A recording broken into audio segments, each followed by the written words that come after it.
allow the children It's okay. Off your mind. It's okay. Off your mind.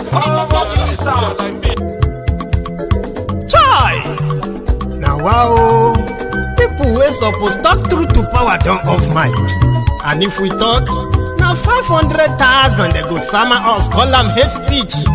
But fear not, my ego don't come.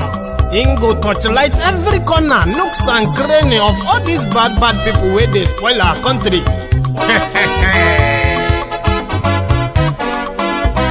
So my people make we loud, oh, yo, yo. My ego don't come, oh, yo, yo. My people make we shout, oh, yo, yo. My ego don't come, oh, yo, yo. My ego don't come, man of the masses, oh, yo, yo. My ego don't come, oh, yo, yo. My ego diary politico, oh, yo, yo. My ego don't come, oh, yo, yo. This one not the off in mind, oh, yo, yo. My ego don't come, oh, yo, yo. And in the touchlight every corner, oh, yo, yo. My ego don't come, oh, yo, yo. Okay, some people be they holla say they want the power. Chai, them be promise us say we go get light and power. Nah. Them hustle sote they can't get the power. But now they know they do anything with the power. Every day, dollar just they get the higher power over naira. See them talk say make we off mind, but thank God say my ego don't come. So my people make you loud, oh, yo, yo. My ego don't come, oh, yo, yo. My people make we shout, oh, yo, yo. My ego don't come, oh, yo, yo. My ego don't come, man of the masses, oh, yo, yo. My ego don't come, oh, yo, yo. My ego diary politico, oh, yo, yo. My ego don't come, oh, yo, yo. This one not the off in mind, oh, yo, yo. My ego don't come, oh, yo, yo. Person where they do evil, no one make person talk. Them say that my yegun, that man too they talk. He too they talk. Say my yegun diary, he they hot like pepper. But every day then they take money in bulk. Woman picking, they the street they hawk. Still them talk say make we no talk. But thank God say my yegun don't come. So my people make you loud, oh, yo, yo. My yegun don't come, oh, yo, yo. My people make you shout, oh, yo, yo. My yegun don't come, oh, yo, yo. My yegun don't come, man of the masses, oh, yo, yo. My yegun don't.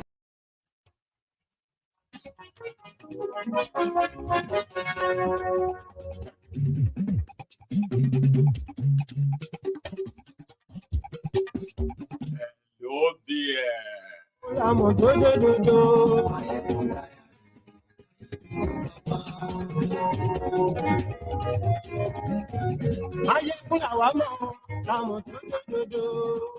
Morning to you once again, good afternoon to you, and good evening to you from wherever you are watching from. It is Mayegun Live. Read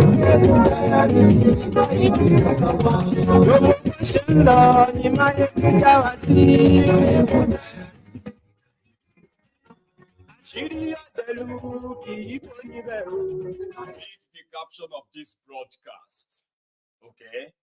Share it. Read the description as well. Then like it. Tell your friends and not your not so friendly friends. Tell them that Mayegun Day again.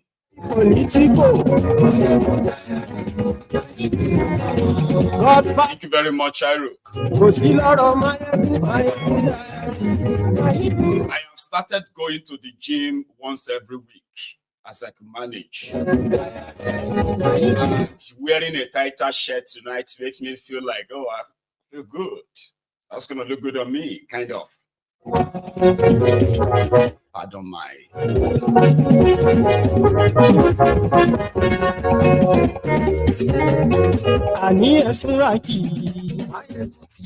type of shaggy that Tinubu and his gang, that they are unleashing on you, it is a confusing one, whereby as they are launching the shaggy, they seem to always have the easy target, the people you are likely going to blame, but you will still suffer the shaggy.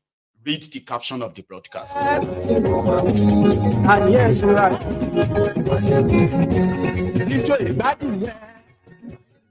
And yes, right.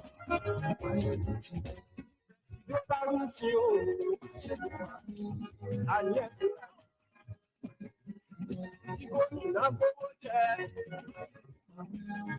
yes, We are starting in a minute, and I will continue to apologize for the poor background music, okay? But again, you see why we do this before we start is just to give people time to settle in, some people to receive the notification and join, okay? If you are watching a replay, you can always fast forward. Now,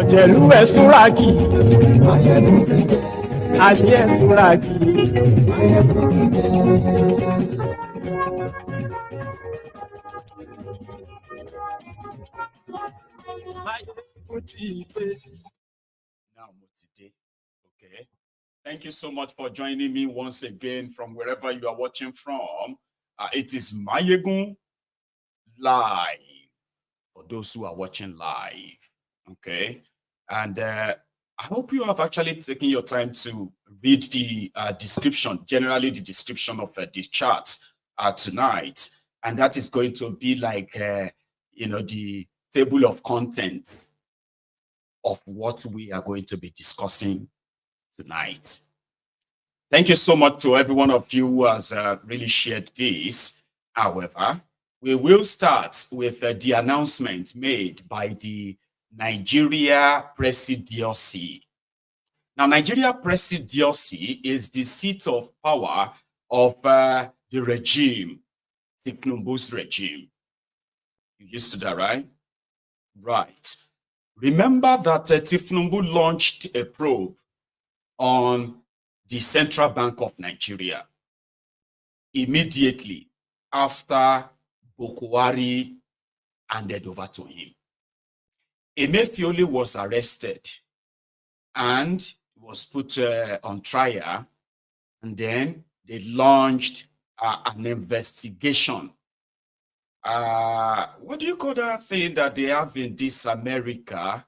Is that called a special, I think it's a special investigator, kind of. So a man named Obaze headed that investigation to probe how Buhari, his family, as well as the entire gang of criminals and terrorists, of course, that participated in pillaging, looting, desecrating, devaluing of everything Nigeria in 8 years. And I said then that it is just like Dasuki 2.0, something to entertain the people for a while, and then, even though it's going to be so difficult for them to really blame Buhari publicly or directly, except indirectly, okay? So it was pretty much like a show, but nevertheless, we will pay attention to some of the exposés that will come out from there, probe it further than what they would like you to possibly know. And we did that for a while.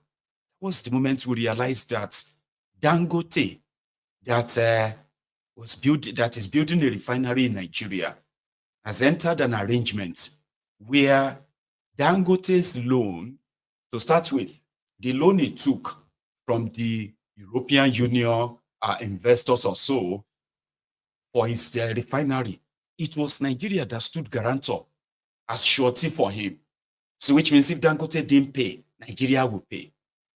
Furthermore, it was through this their kangaroo investigation of Tinubu that we also found out that Dangote did not pay back 70% of the money borrowed him.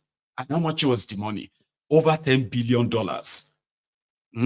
Was traced to over $10 billion memo was raised and approved, and total of that was moved in the name of Dangote refinery. So if he had paid back 70% of the money, where is it? So we figured out that Dangote didn't pay any shishi back. Also, we also figured that the money they gave to him was divided into two. One to act like a loan, the other one to act like an investment. Okay? That was like another set of billions in the same 10 billion. Part of it is to make it look like Nigeria's investment in the Dangote refinery. They call it 25%. We do not know those who are actually holding the shares for Nigeria. But that's to say, part of that money was loan, others, the other party's investment. And this investigation made us realize that. So the point that it was this investigation too that made us realize as well that the guys who had access to the Central Bank of Nigeria, majority of them relatives of Buhari, and on one instance, right? On one occasion, they wrote a memo. Now, these people also make us realize, so sure you get that a memo of $6.5 million, okay, was raised and paid. This was raised, listen to this, so $6.5 million was raised from the office of the Secretary to the Government of the Federation, SGF. And that is Babashir Lawal's cousin, Boss Mustapha. Remember Babashir Lawal, the grass cutter, the man that used 242 million naira to cut grass around the abandoned building where they claimed refugees, Boko Haram refugees, were residing. They called them, what do you call them again? IDP camp, internally displaced people camp. So Babashir Lawal, who came in with Buhari as SGF of Nigeria, ended up being sacked by Pastor Ruga because of over 16 or so billion naira fraud. Now, when the arrangement was, they would sack him, then his own brother or cousin, Boss Mustapha, would replace him. That was the deal. Now, that same Boss Mustapha's office in this probe also fingered that $6.5 million was raised by that office, and it was raised for the approval of Buhari. Buhari minuted on the memo, signed it, and he sent it back to the same Boss Mustapha. Boss Mustapha minuted on it for approval and sent it straight to the Central Bank of Nigeria, Emefiole. Emefiole lifted the money, $6.5 million, and handed it over to a man who is also standing trial with Emefiole in that kangaroo trial. Sure you get. So they handed over that $6.5 million to the office of the SGF. And who was in charge of the office of the SGF? Who was the SGF? Boss Mustapha. So he happened to be the only person invited by the Obaze investigation. And when he appeared, again, when he appeared at Obaze's investigation, he appeared as a witness, not as a participant. They lifted $6.5 million on the eve of election, and they said the money was meant for foreign election observers who were coming to inspect their election last year. So when they called Boss Mustapha, $6.5 million was paid to your office, and a man in your office has been arrested, and you did all the approval, including Buhari. Boss Mustapha said they must have forged his signature. And that's exactly what the Tinubu's investigation puts down. He said they must have forged the signature. What about the money? He knows nothing about the money. What about Buhari's signature? They must have forged it too. Nigeria media just ran with that. Buhari's signature, Boss Mustapha's signatures were forged in the 6.5 million election observers scam. The bottom line is $6.5 million is gone. The real culprits have already been absolved. Okay? Buhari was never invited, including others like that. They also depleted the Central Bank of Nigeria under Buhari, including the NNPC. So they were all spared. And at a point, as usual, the investigator became investigated. Corruption is investigating corruption. Corrupt criminals probing corrupt criminals. Have you ever seen where police and army in Nigeria. Have you ever seen where they disagreed on whether to collect a bribe or not to collect a bribe? Have you ever seen that? It is called esprit de corps. Corruption can't fight corruption. Are you listening? Of course you are. Corruption can't fight corruption. So at the end of the day, they said Obaze himself is actually swimming in corruption. Accusation upon allegations. Last, they came out today and they said the probe is over. It's done.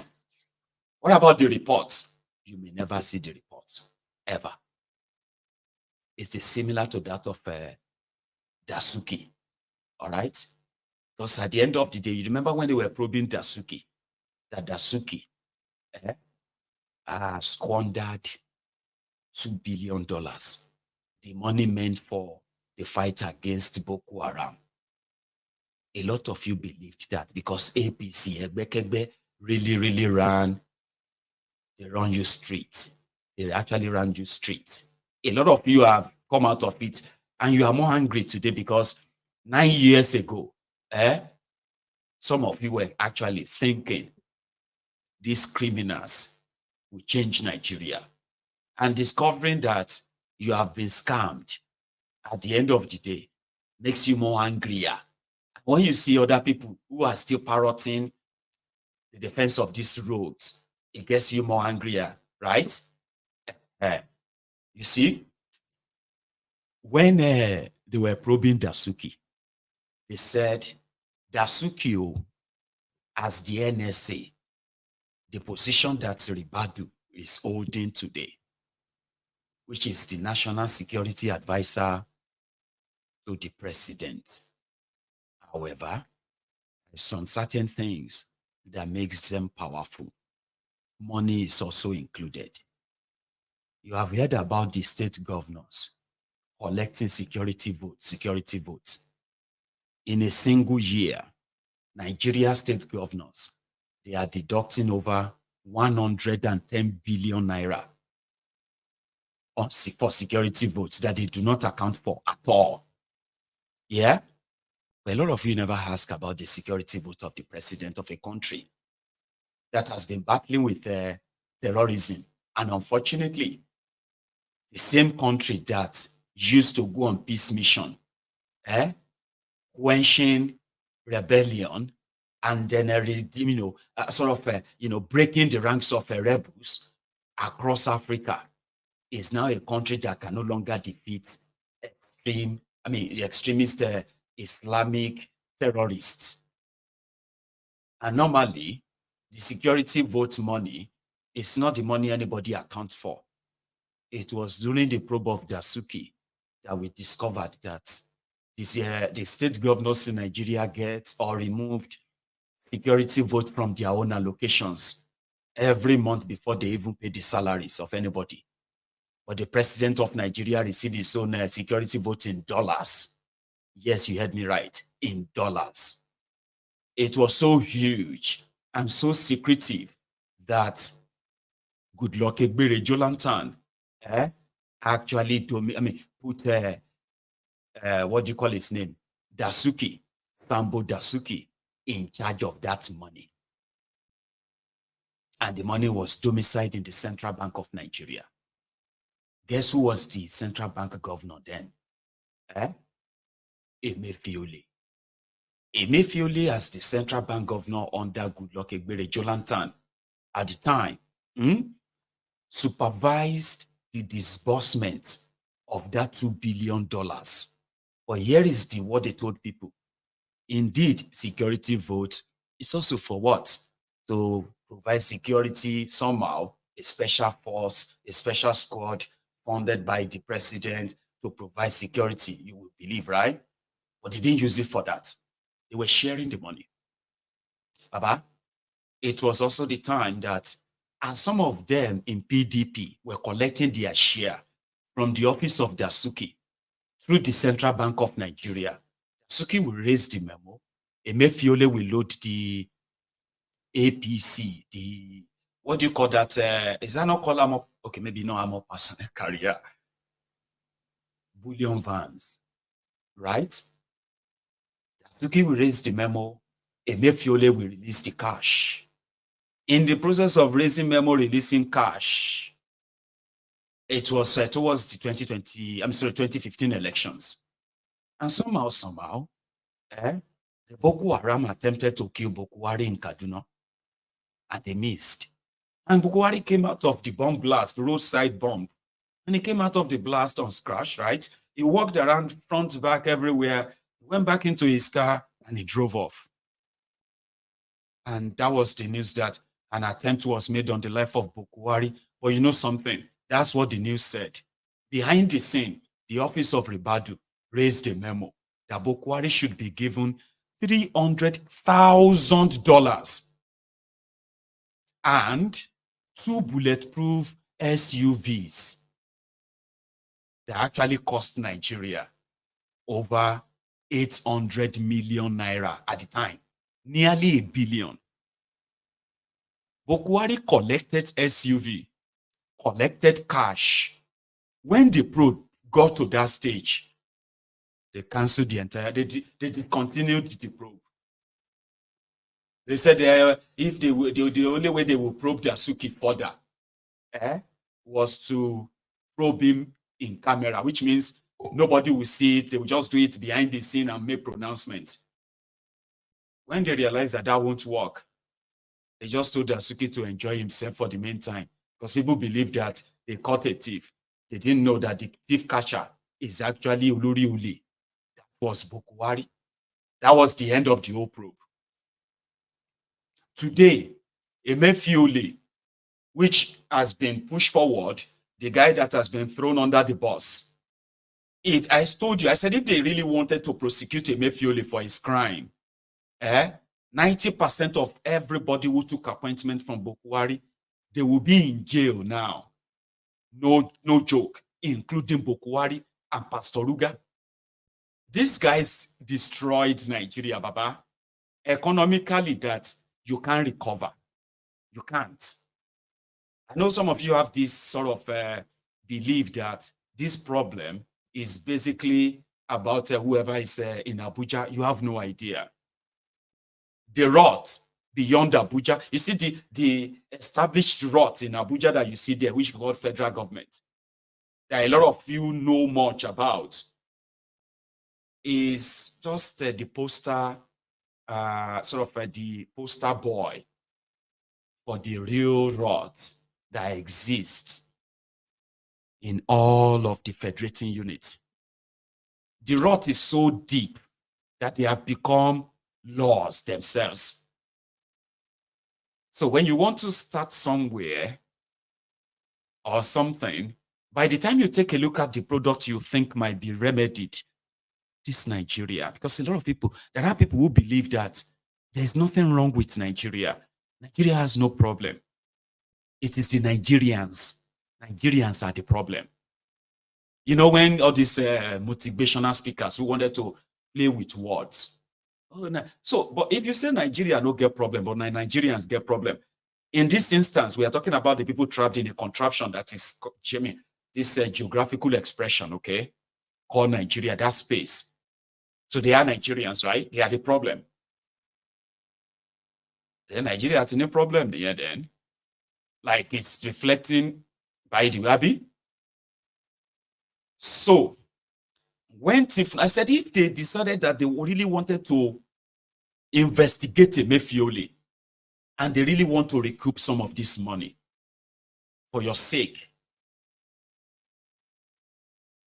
many of those who are currently walking about freely, they will be in jail, including ex-governors, so ex-this and ex-that. Because all of them developed different. I mean, Emefiole was approving loans. Okay? The Central Bank of Nigeria approving loans for different states in Nigeria that run through, that run over $5.7 billion. There's nothing to show for it. Emefiole printed $50 billion. That is 27 trillion naira. They shared the money. All of these states, your states, my states, all these people, they all collected the money, but they all have nothing to show for it. And they are working free. So the whole thing is just to make it look like, number one, if Tinubu has something, a stone to grind with Emefiole, because Emefiole played a very crucial role in the cabal at the time, working to stop Tinubu from becoming the APC, presidential candidate. Don't forget the old history, their history. Yeah? So now they are telling us that the probe is over. Okay?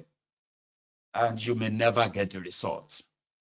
You may never, and even if you have any result or whatever, it is just to further push a narrative that is by no means in any way meant to help you or help that country.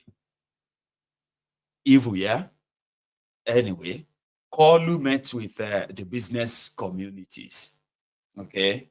And what I could really take from what he said, which didn't make any sense, is the fact that he said, yeah, he thanked them for endurance of what the economy is, blah, blah, blah, blah.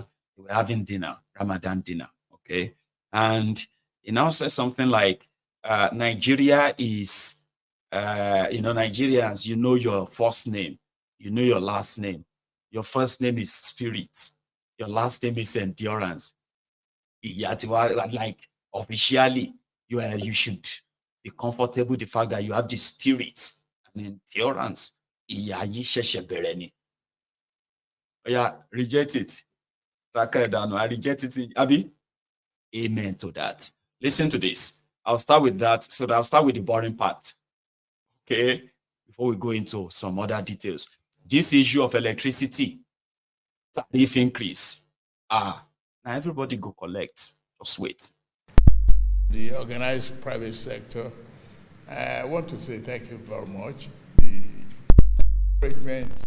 Well, just so you know, in case if you stumble on it, and this is the part where you're joining us, okay? I would please love to warn you. That guy is not going to make any sense, okay? But if you are watching, okay, just know that do not try to want to work out what he is saying. It may sort of depreciate your brain cell. So that's just the one I need to give to you, okay? Watch him like you are watching a clown. Unfortunately, an unfortunate one. You know what I mean? Who happened to be your president, the president of a country. Don't listen to him with an attention of trying to make sense. And don't say, I don't want you. Watch. The organized private sector, I want to say thank you very much. The encouragement and the inspiring remarks are very, very clear to me. Resanking, and we've heard from gas, solid mineral, finance, trade and investment on this side, how much we are pushing. I've taken you for granted till this time. I would have summoned you before now, not during the Ramadan, because you are one very valuable part of my constituency. And there's no driver of this economy other than what you are. If the private sector is not flourishing, there's no growth, there's no prosperity, there's no employment. No matter how flowery the speeches are, it won't grow any mushroom. Thank you for persevering and enduring the turning moment of our economy. That is where we are at. I don't have to do quadratic equation to illustrate all of that to you. I just need to say I appreciate you for your endurance and perseverance and believing in this country. I was in New York Stock Exchange, and I was appealing to the investors.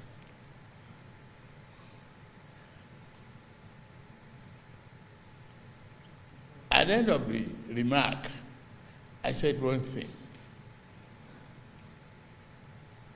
We only want you to show your face as a diversified and understanding, bold investors. Not we cannot do it ourselves.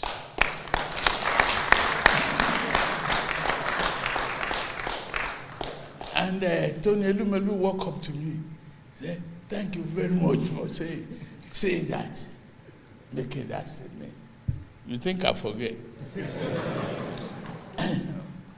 I said, we can do it.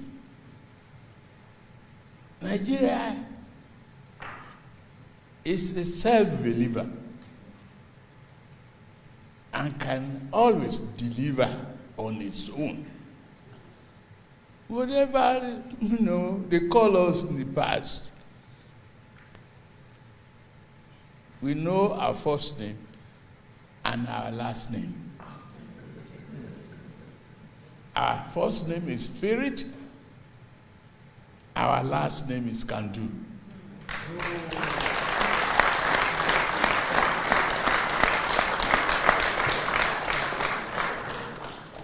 We got to go. We have to do it.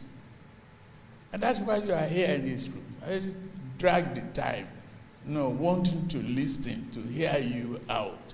We'll call again so that we can embrace the reason for our country. Not because of us, cold food, not that tasty, not because of that meal that you come here, but you want to share with your president. You voluntarily elected me. I campaigned for it. I got it. I have no excuse but perform.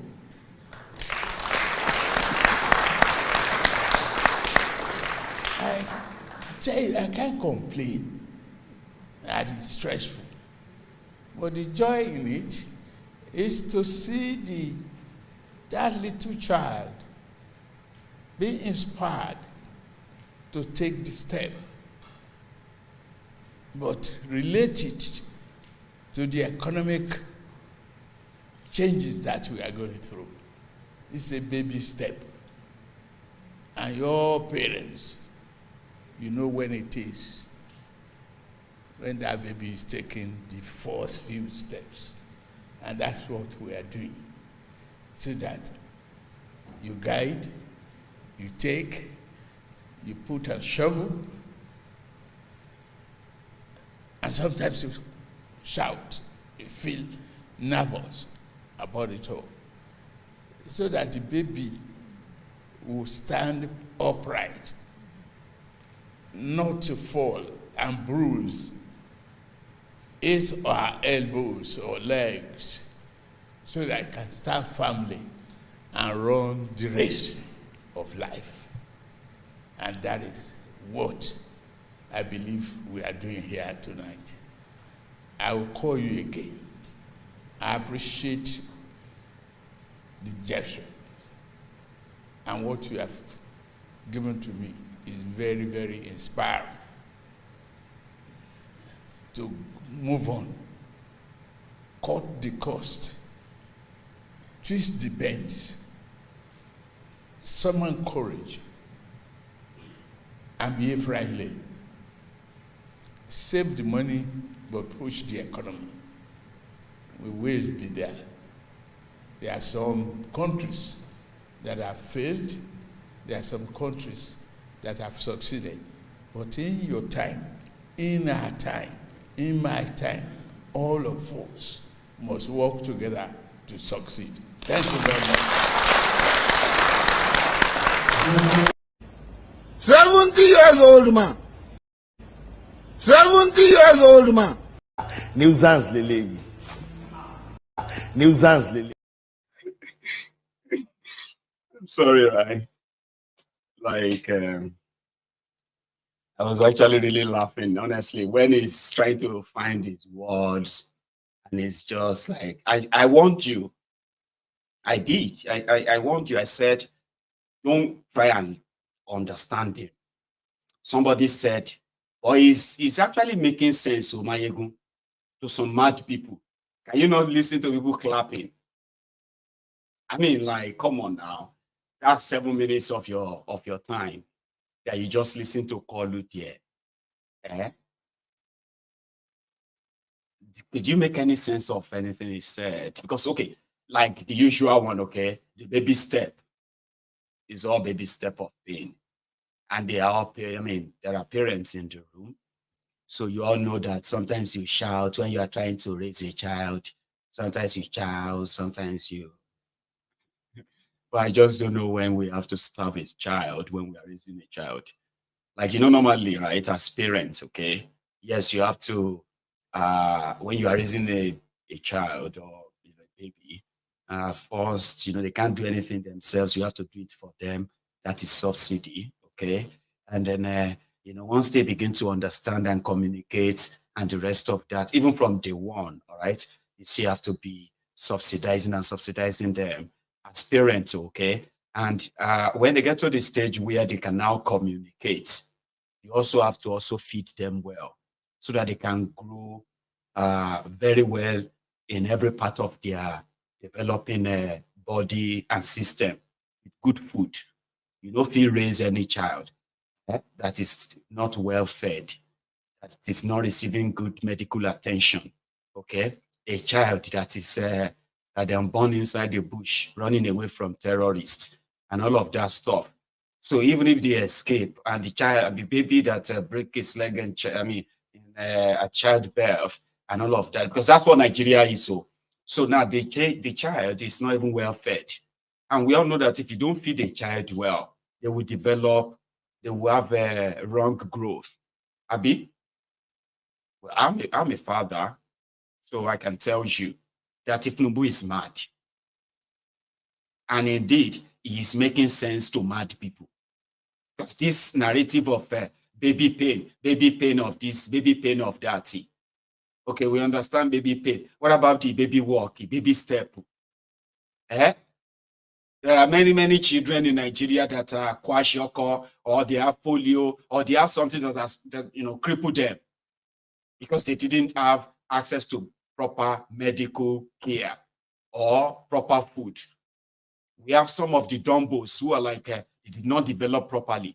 Can you not see the country? Do you think everybody in Nigeria developed properly? I was questioning all the food where I chop when I was a little child. And I'm like, I don't know, maybe I was just lucky. Sure you get. Because I don't know if all I ate when I was growing up or all I was fed with. Maybe at this particular stage in my life, I actually had good meal, good stuff and all that. Because since the moment I started understanding the shege, because it doesn't take time. The moment you are like about maybe 9, 10, depends on the family they born you with. Some people were born with silver spoon. Some people they born them with a wooden spoon. Some of us, they're not even born us with any spoon. So you can imagine the difference, Abi, in that order. So some of us have been exposed to the shege at a very young and tender ages. Sure you get. So from that moment, where I don't know waiting at the chop, or they try to kind of live with my, you know, my own parents and all of that, I don't think I mean, this period, like I said, the one I remember, right? I don't think all the type of things I went through, the starvation, the hunger, and all of that stuff, I don't think they helped me grow. Because you can't tell me that majority of people you see in Nigeria today develop properly. Majority of them from childhood, it has been suffer shege. And at the end of the day, the only skill majority of Nigerians have is called survival skill. If you tell them, if you ask them, do you have any other skill apart from, they will tell you, well, survival skill, I can do anything. But I thought you said you are trained, you are a trained teacher. Yes, as profession. But I can do anything else as long as I will be paid. Do you understand that? Only few will tell you, oh no, I'm a software engineer. I cannot go and be working. What do you call it? I cannot be working Korope. Only few. But again, I am saying that what we are exposed to, what these criminals expose us to, if you kind of look into it properly, you realize that majority of people who defend their oppressors, they may look normal. Some of them even go to school. Sure, you get to go and learn how to read and write.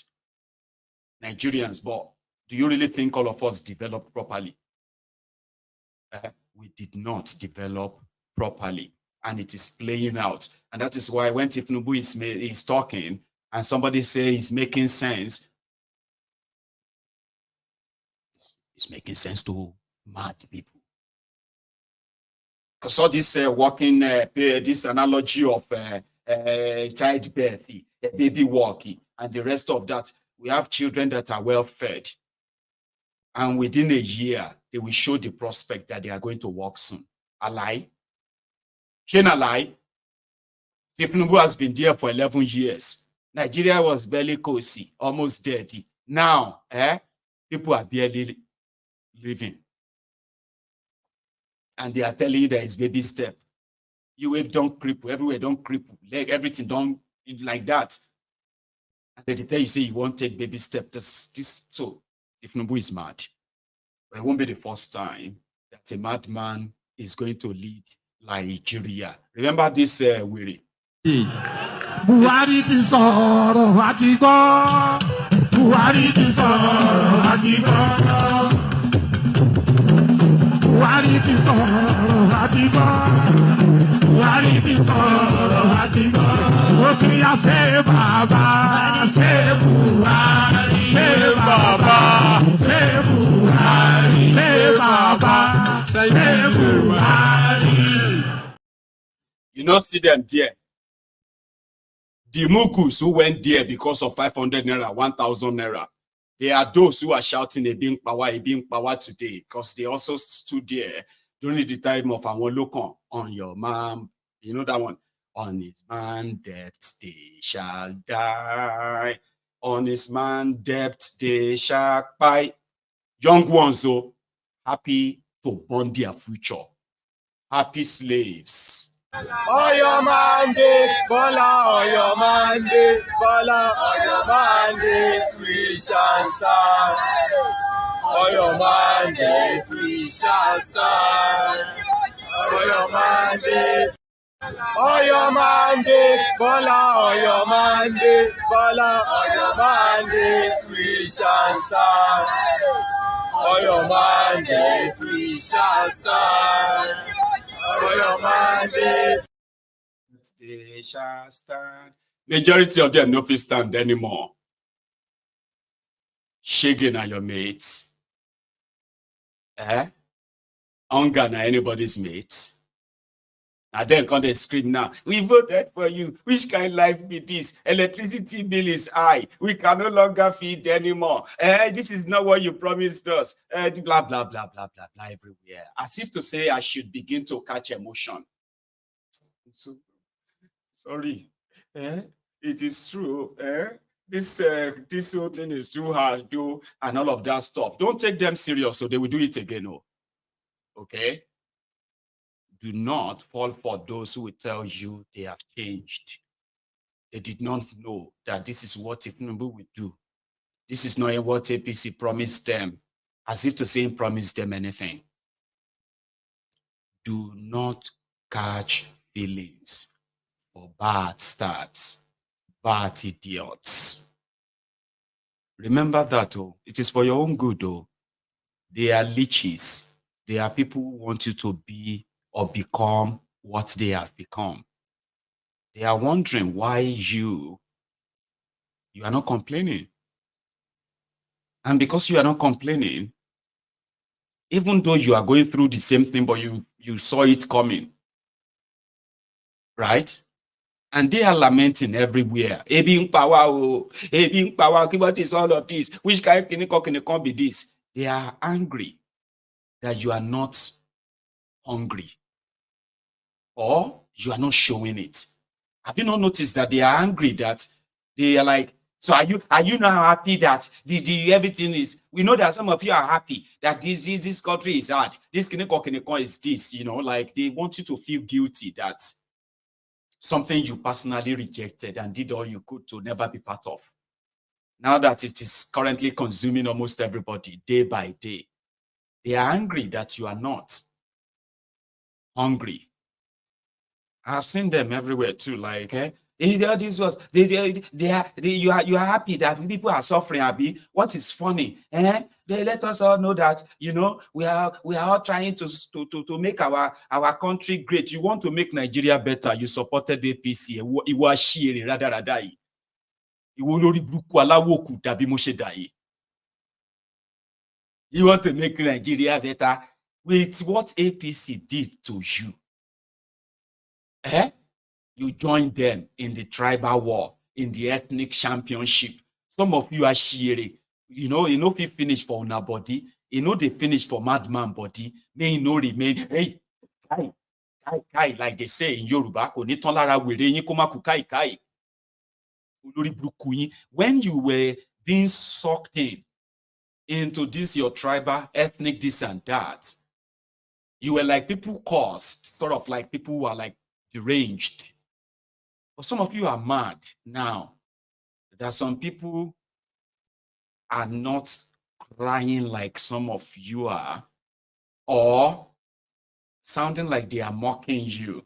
Are you happy that people are this? We cannot blame people when they vote or you cannot blame them for their choice. It's a democracy, of course. The thing here is that if you can at least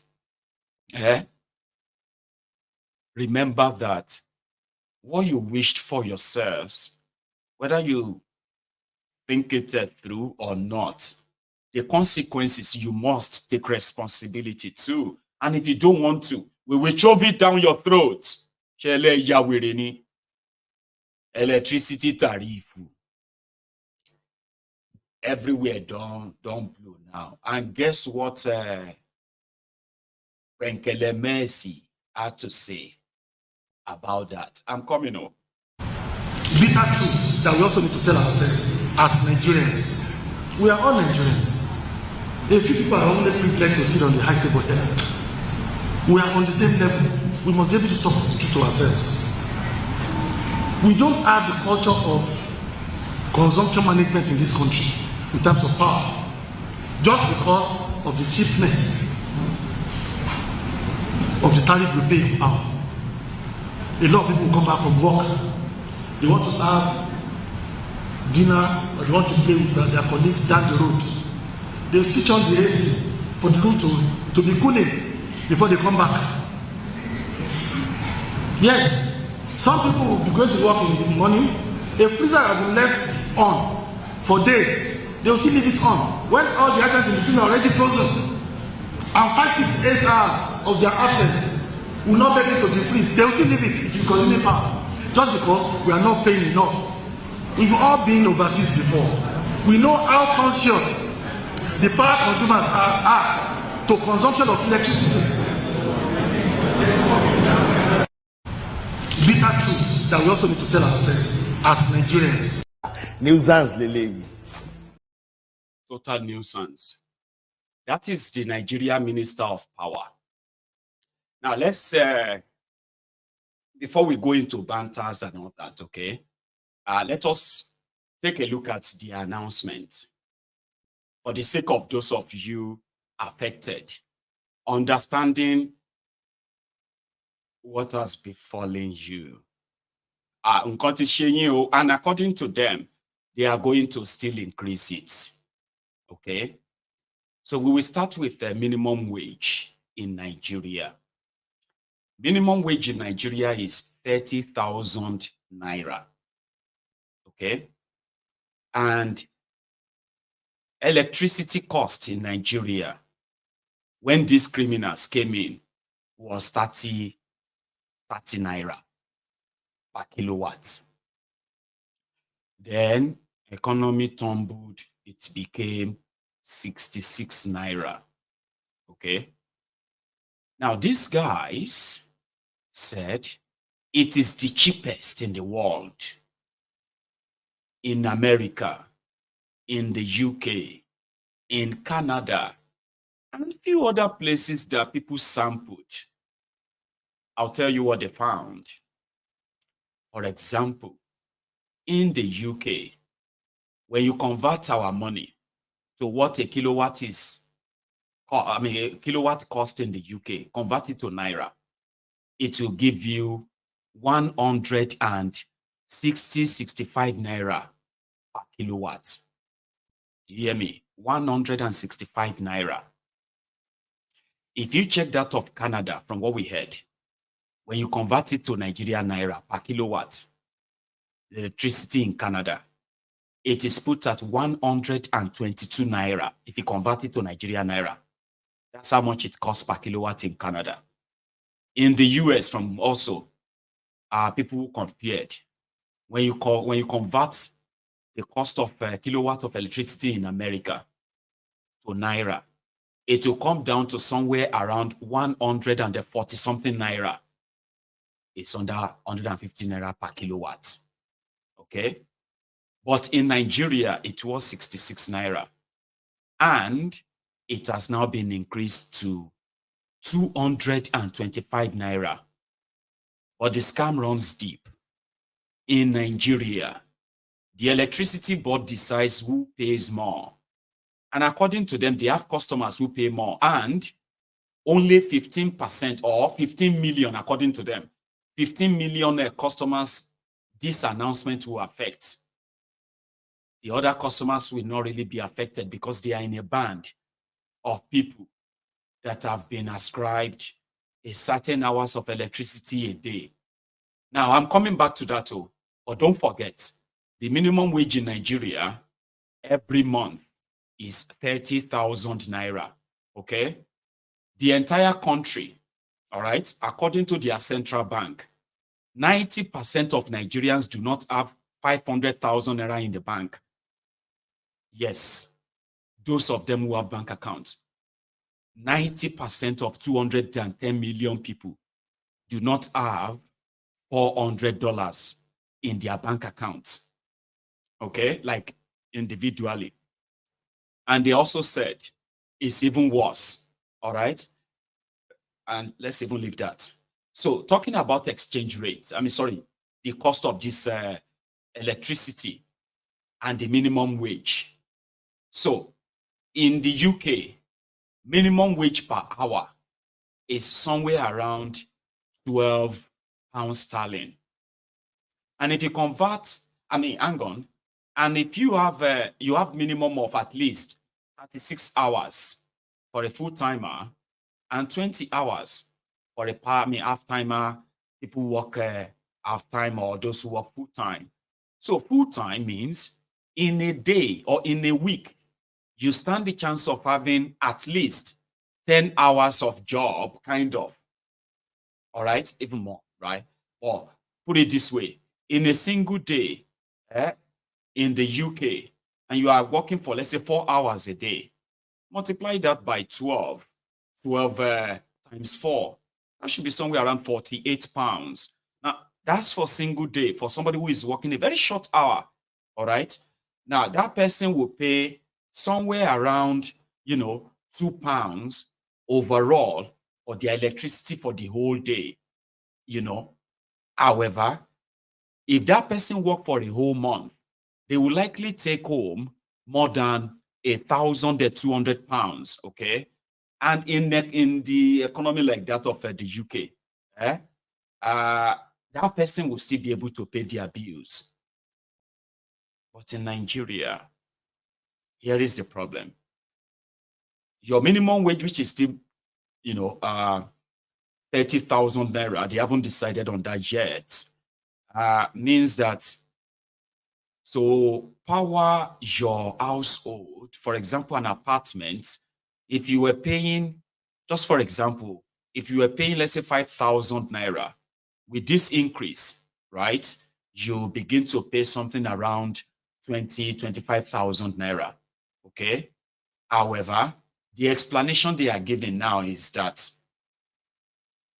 this is not for everybody. So now everybody knows they are banned in Nigeria. There are those in band F, they only give them 2 hours electricity a day. Or in reality, those ones in band A, that they said they enjoy 20 hours a day. Those ones, they can be for weeks.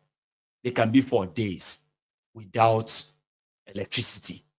Now, majority of them will tell you, they barely enjoy, when they bring the light or when they bring the electricity, they barely enjoy 10 hours of it uninterrupted.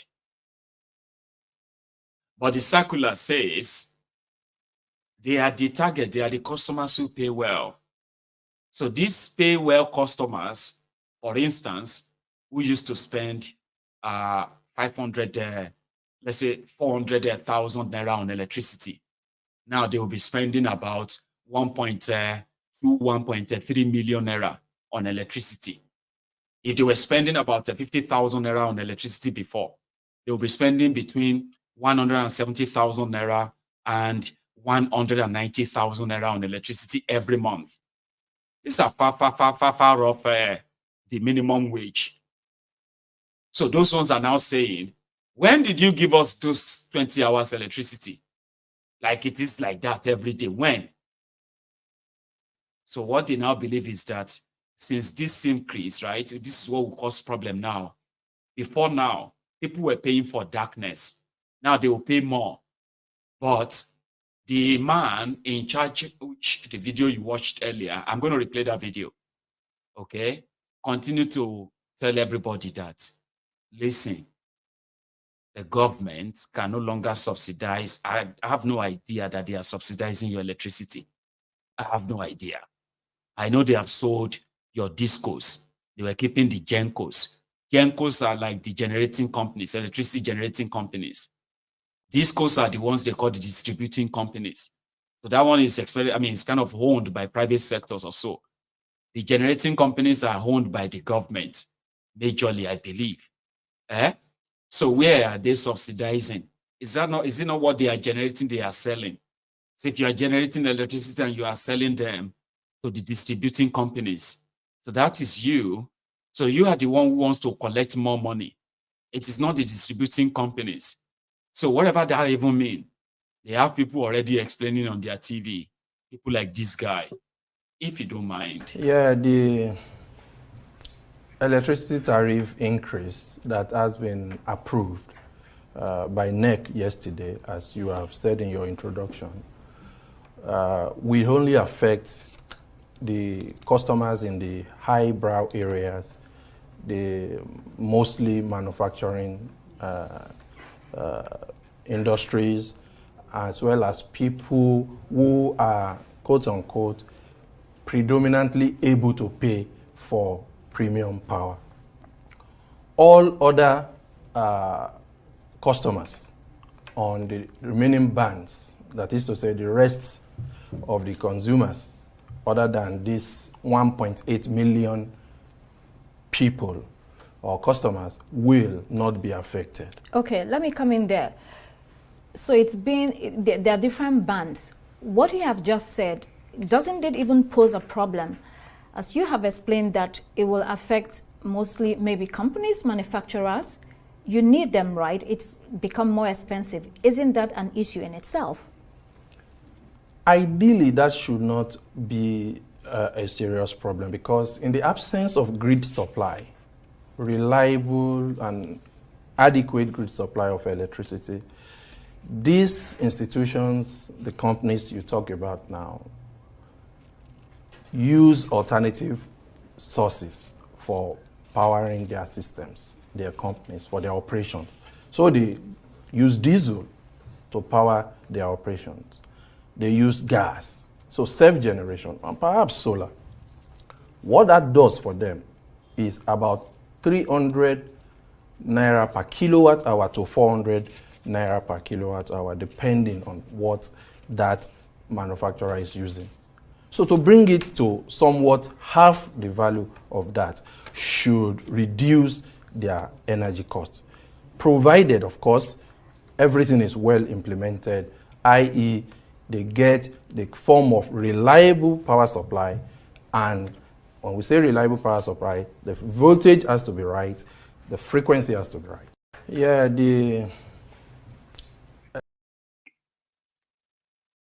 So what do you think a man doing a PR job for electricity companies, what do you think is going to say when he wants to make you feel like, or to justify why he wants more money from you, other than to say, we will guarantee you the stable supply of power for 20 hours. But they never did. And that was a very good question from that host, asking that you are a country that is struggling, and somehow this is, like you said, you have band of customers who pay more. Maybe these are manufacturing companies. So if your economy is in trouble and you are looking on how to really reduce the cost of production, all right, that will also possibly improve what you can call probably like generate more jobs, improve on probably production to the point of expansion. I mean, if businesses make profit, they pay taxes, they hire more, they expand instead of shrink, right? And all of that will trickle down on that same economy, I think. Or am I wrong? I don't think I'm wrong, Joe, because I believe that is something that any serious or reasonable government will want to do, the manufacturing sector. How? But they are the ones that their cost of production is, according to him, it's more expensive for them to use alternative source of power, like, diesel, petrol, and all that is right. At the end of the day, all of this still end up on the final production, which also will be now shifted on the rest of you, the consumers, the ones they are saying, enjoy the baby walk. It's a similar thing, like somebody told me, as they are giving a dollar subsidy right now, in order to cut down what they believe a negative impression for investors, as they say, and those they are targeting. So as they are subsidizing dollars, you are waiting for the cost of living to begin to reduce, Abi, but they are claiming it back on what they call the custom duties. Yeah, ask those who are bringing things into Nigeria now and how much they have been squeezed to death by the same people who are telling you things will soon be better. So it's like rob Peter, pay Paul, rob with right hand and steal with the left, and continue the same process. Why as you are doing that, it's going to appear like you are walking. I mean, he's busy. Look at his hand, he's walking. He's busy, but it's destroying you. So people like that are there to tell you that don't worry, you're not really going to be affected. And if you are affected, just know that it's for your own good, because we will make sure that we keep our own side of the bargain. In this 2024, the giant of Africa, Nigeria, is telling the whole world that what they know, or what they are possibly what they are aware of, that it is the darkness portion of Africa, which is what these guys, they've turned off the light. It is a dark country. They are dark in the sense that the criminals can function in darkness. That's what they have made Nigeria. And this guy is perfect for the minister of darkness, which Nigeria is. And according to him, for example, before this guy wanted to be governor, the minister of power in Nigeria wanted to be governor for your state. This is the kind of guy you will say, or your people dodge bullet too. They were doing governorship debates. This peculiar mess guy was questioning why should cars with plate numbers from other states in Nigeria be driving through Oyo State? They shouldn't be in Oyo State if you have plate numbers that is not from Oyo State. And the only authority issuing these plate numbers in Nigeria is controlled by the government at the center, the federal government. But here is somebody who wanted to be governor of a state, and he said this boldly. And he's still planning to be the governor, in case if you don't know, or your people. See the man in charge of darkness in Nigeria now. You drive a car in your state in Ibadan, you are having Lagos number on our roads. Why? It has to be stopped. You are using our road, using Lagos number. We'll stop it. You drive a car in your state in Ibadan, you are having Lagos number on our roads. Why? It has to be stopped. You are using our road, using Lagos number. We'll stop it. That is the man that got promoted to become Minister of Power in Nigeria. And according to him, una no even like have a consumption maintenance. What is consumption maintenance? These guys just manufacture words out of nowhere, right? And like we all know now that and there are mad people that actually really clap for them and say, well done. It makes sense. Kilonje consumption maintenance.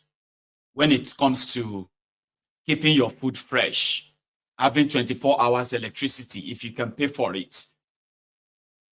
Your job is to provide the electricity. Whoever is using your electricity will pay. It's not free. So how could the Minister of Power in Nigeria complain about the usage of electricity that is not even there? And his own solution, according to him, that he's been abroad. He's been to other countries.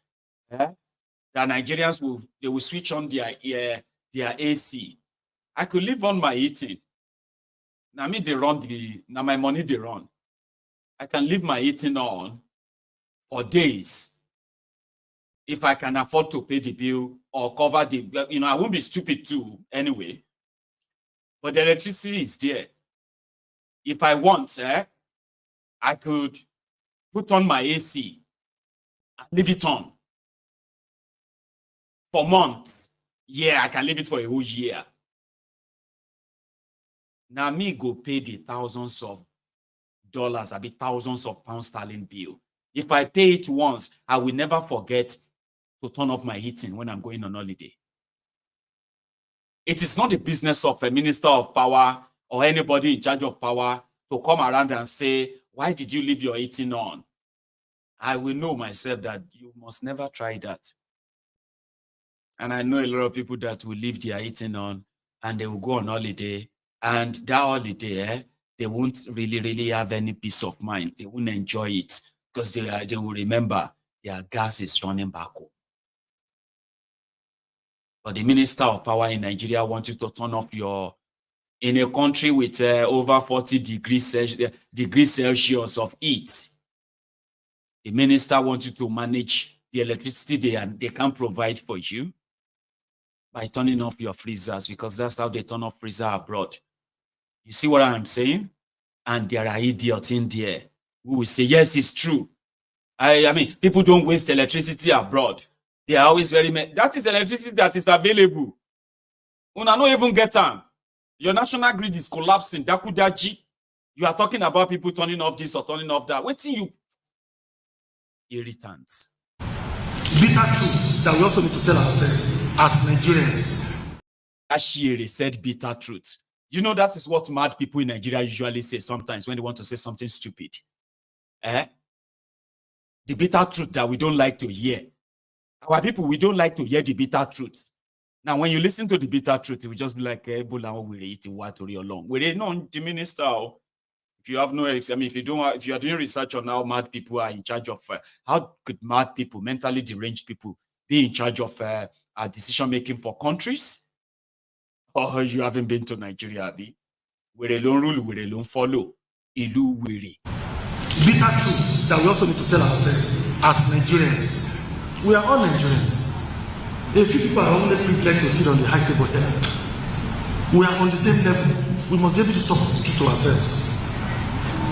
We don't have the culture of consumption management in this country in terms of power, just because of the cheapness of the tariff we pay in power. A lot of people come back from work. They want to have dinner, or they want to play with their colleagues down the road. They switch on the AC for the room to be cooling before they come back. Yes, some people will be going to work in the morning. A freezer has been left on for days. They will still leave it on when all the items in the freezer are already frozen. And 5, 6, 8 hours of their absence will not be able to defreeze. They will still leave it. It will consume power. Just because we are not paying enough. We've all been overseas before. We know how conscious the power consumers are to consumption of electricity. Nuisance lele. You see the seriousness on his face. See him. Like he's so convinced that it's making sense. I know the reaction in the room probably tells more because we were murmuring like, nonsense, don't so. Because nuisance, the one in charge. So I'm going to take a quick stopover in Lagos. So they said that Bobrisky has pleaded guilty to defacing the Naira. That's a quick one, okay? So he was arrested for defacing the Naira in one video. We are not sure if it is this one or not, but this continued to pop up. So he's pleaded guilty, okay, that he will never do that again. He's a first-time offender, and the court is going to sentence him on the 9th of April. So the court also sort of, he pleaded not guilty to money laundering. So that issue of money laundering and all of that for now seems to be out of it because the courts also sort of struck that out. Like there's nothing to present to say he is into money laundering, okay? But as we speak, they are now prosecuting him because of this.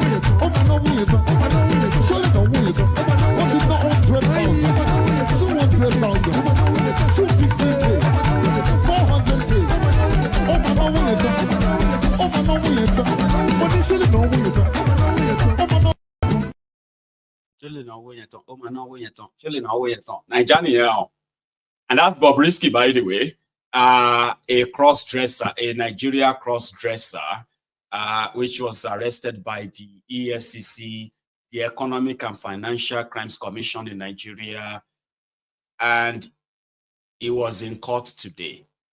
Okay. Sorry, this one is not with any sound, all right? So I'll show you that again. I showed people this afternoon. So I want to show you. It doesn't have any sound, all right? I'll make it brief.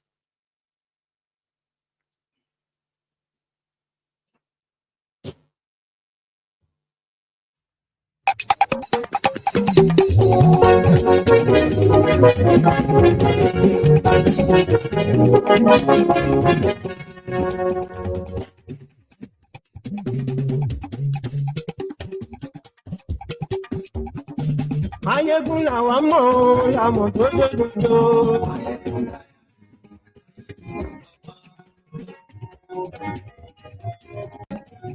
Ayégun làwa mọ̀ làmọ̀ tó lódodo. That was him in the court, and we probably should wait for their verdicts, and then move on to the next one. Listen, there is this save our soul or save yourself sort of alert. For those of you who are in Lagos, things are really getting out of hand. We have heard that many times, but I hope you won't become a victim before you will realize that you need to be more conscious and aware of what is going on in your surrounding. This information may save your life. Do you understand? This particular information may save your life, not just in Lagos, anywhere in Nigeria. Okay? People are developing different ideas of criminality. And honestly speaking, as the country continues to go down the drain economically, it is producing army of criminals on all fronts. So on this one, you should hear this from a movie producer in Nigeria who's one of our acquaintance or so. One of our acquaintances actually got robbed. And how did they do it? In Lagos. And according to people, it is new. But you know that Nigerians have the culture of when they see police harassing you, everybody will just be going like it's none of their business. When they see thugs, agberos, or thieves robbing you, right there in daylight, broad daylight, Nigerians will look away most of the time. But this, as they say, is new. You mind? Good political world, I salute you. I'm making this video as a special appeal to our governor and our president and everybody in power. There is a pandemic, there is a menace that is occurring, and I know that 1 or 2, 3, 4 people can testify to this. You can no longer walk on the street in certain areas in Lagos, Oshodi, Agege, Lagos Island, and some other environs, to mention a few. You can't pick a phone call on the road as you are walking. This bunch of guys will gather around you and they will demand for your phone if they don't even snatch it. And when they snatch your phone, they will tell you brazenly to your face, we've had cases of a snatch phone, but they had to end up paying 50,000 naira. Yesterday, this one happened and it hit close to home. A crew member of ours, we kept on calling him because so we were worried. We kept on calling, so he was forced to pick his phone on the streets of Agege, and suddenly 7, 8 boys gathered around him, brandishing weapons. But please understand that this thing happened around 9:30 a.m. in the morning. Busy. People were passing, people were going, no, but everybody ignored him. And don't like the authority that was watching the exchange. It means that this is what is occurring in that place. They were pushing him around, they were telling him that they will stab him, they will kill him, and nothing will happen until he paid, because he wanted to collect his phone. I need only phone. He ended up parting with 5,000 naira yesterday. And as it was another story, another person was confirming it, that 3 weeks ago, the same thing happened to her. Along. This seed that has been planted, what's in the tree, what's in the meta, very soon become a forest. We are begging. This is a country and a state that has law and security. These boys are claiming, when you talk to them, Baba Walowa Nijoba, Mama Walowa Nijoba, Uncle Wani, Brother Wani, please, we are citizens and we are begging. Insult. I'm just begging, because the security of the citizenry is part of your mandate.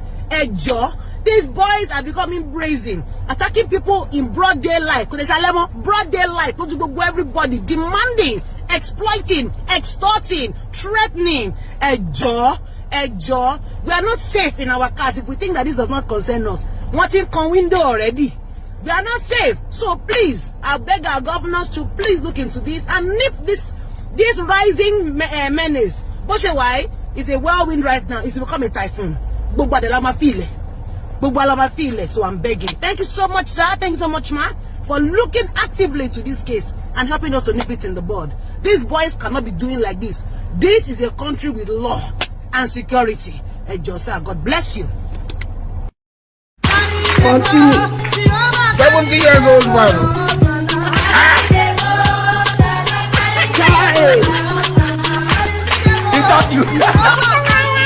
Jesus is Lord.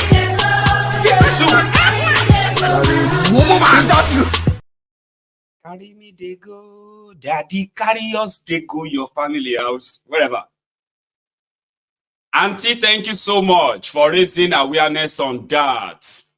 You have, she has very strong voice too on these streets, okay? So amplifying things like that can save lives. Just be aware, all right?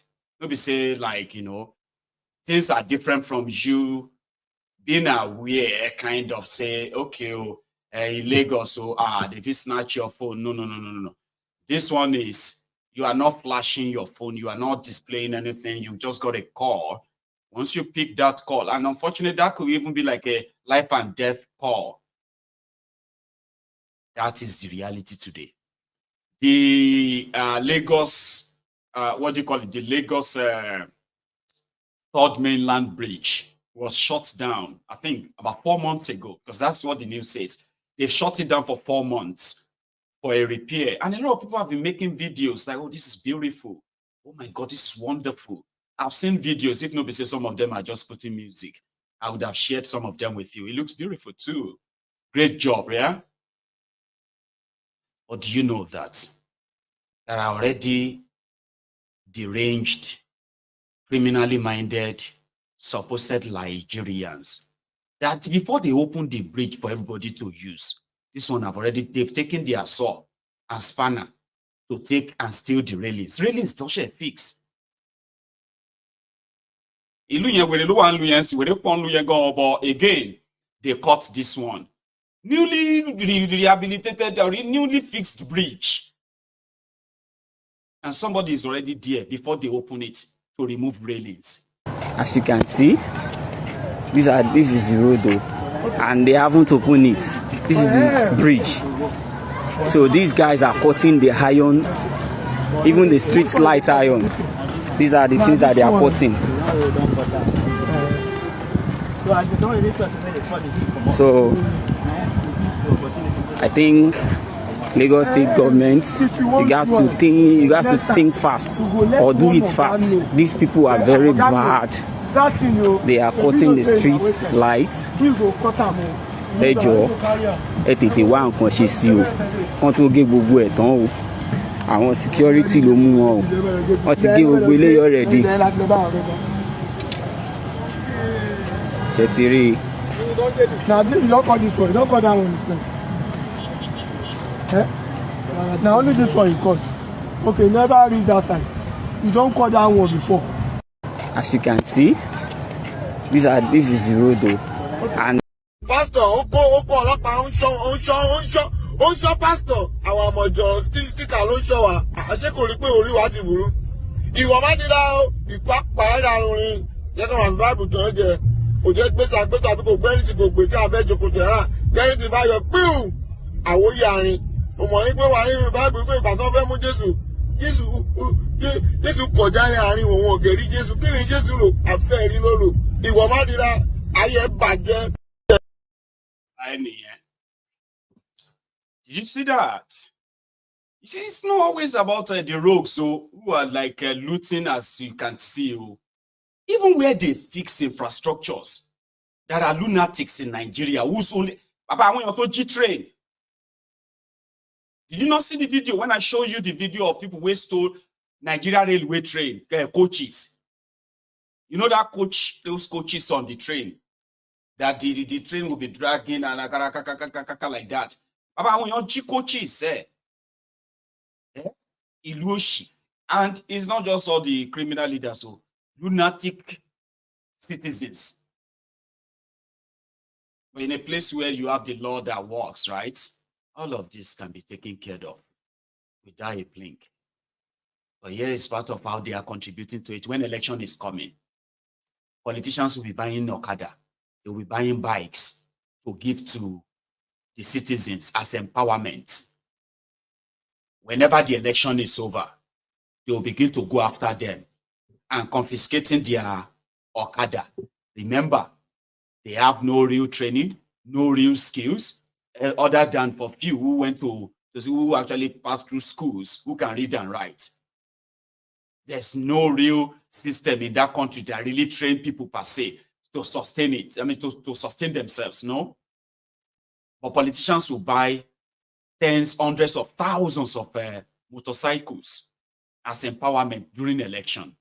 When election is gone, they will take it from them, crush them, and all of that, and the boys will end up on the street. I'm not excusing for them, oh. But if you are living in the areas, the following areas, I'll tell you quickly, oh. If you are living in the following areas, Abule Ado, that's Abule Ado in Lagos, Trade Fair, Iyanoiba, and last two areas, Edirao. Because recently, the police in that area celebrated taking all these bikes away. Emura Edirao.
Like I said, if you are from those areas, Abule Ado, Iyanoiba, Lasu areas, and then Trade Fair, I advise you to be more conscious of what is, because there will be more crimes. I'm not, listen to me, oh, before you begin to point down your leprosy fingers at me. Hey, is there Okada in the country you live? Shame more Okada from one at Ayen. Eh? Now me buy Okada for them. Your politicians will post pictures where they are giving women grinding pepper grinding machines. All right, where they are sharing plastic bowls, wrappers to women, but men, they will be sharing Okada as empowerment. They will take pictures. The other day, they were telling us that Yayi in Ogun State, for example, spent 2 billion empowerment. Do you know how many Okada he shared? Do you know how many Okada? Your senators, your reps, all of them sharing Okada and all of that before election or during election. After election, they collect them. One no ikauri bu enyesimi. Did they ride Okada in Glasgow? Emi mo Okada fún wọn. I am just trying to show to you how they are creating the same problems that you have to be worried about. Do you understand? Martinelli, Okwa Igbagbe, the man that told them that they needed to slow down the economy, widen the tax net. Koolu, Abi, I think I even have the clip. Please, if we reduce the purchasing power of the people, we can further slow down the economy. Let's widen the tax net. Those who are not paying now, if it is inclusive of Bola Tinubu, let the nets get bigger and we take in more taxes, and that is what we must do in the country instead of additional layer of taxes. For now. A madman. Did you hear that? He said they have to widen the tax net and slow down the economy, and also those who are not paying then, now they have to pay so that without having to widen the tax. And they clapped for him. Here we are. Ugbonyi Lema pay, and everybody go pay. Martinelli, God bless you. The other day we were talking about the state-sponsored terrorism. And then we're also talking about their victims. Like, you know, in Nigeria, you're going to hear the news. Breaking news. Boko Haram invade Jaji local government village. Killed 50 people, kidnapped 200 people. They've kidnapped 200 people again. Oh, God, what is this? What is this? Breaking news. They have now freed the 200 kidnapped people. I say, oh, yeah, thank God that they have freed them. Let us just move on. But the victims don't move on. In fact, there are witnesses of the same system that these criminals, these selfish rogues, using children, for example, in their dirty games, the dirty power games, which is something that should see majority of them spend the rest of their lives in jail for crimes against humanity. Unfortunately, people who are supposed to be in jail are the people putting people in jail. Chibok. I'm coming to that. But from the stable of the murderous police in Nigeria, they have killed 2 Shiites again today. The Shiites were said to be, protesting. They are having a procession, which is to be in support of Palestine, all right, and against Israel, which is the war between Israel and Palestine. So they were out today, and the Nigerian police were out too. As usual, I can't show you the video of the shooting, okay? It's just going to ruin the entire video or this broadcast. Some of you should have seen that, right? On the streets of Kaduna, where the Nigerian police were in combative mode and killed 2 people. I don't know, it's like there's a memo for them that everywhere they see the Shiites, they just have to kill them. Because the same people are those that lost over 1,400 people, including women and children, to the guns of Buratai the Butcher. Remember Buratai the Butcher? Tukor, Buratai, the snake merchant. Right. He killed over 1,400 of them way back then, and he was promoted to the position of an ambassador, Nigerian ambassador to Benin Republic. Can you even believe that? They did it. He was rewarded, and he was able to walk away with all his own loot. His own loot too. So the Shiites were on the road, and the police was also on the road. So here is the version of what it looks like on the street of Kaduna where the killings took place. The one I can show you. If you have any business in town, you should know your route. This, what do they call them? These Shia people, they are doing their procession. So, Be careful. Just know your route, Sha. No go far away from your house, eh?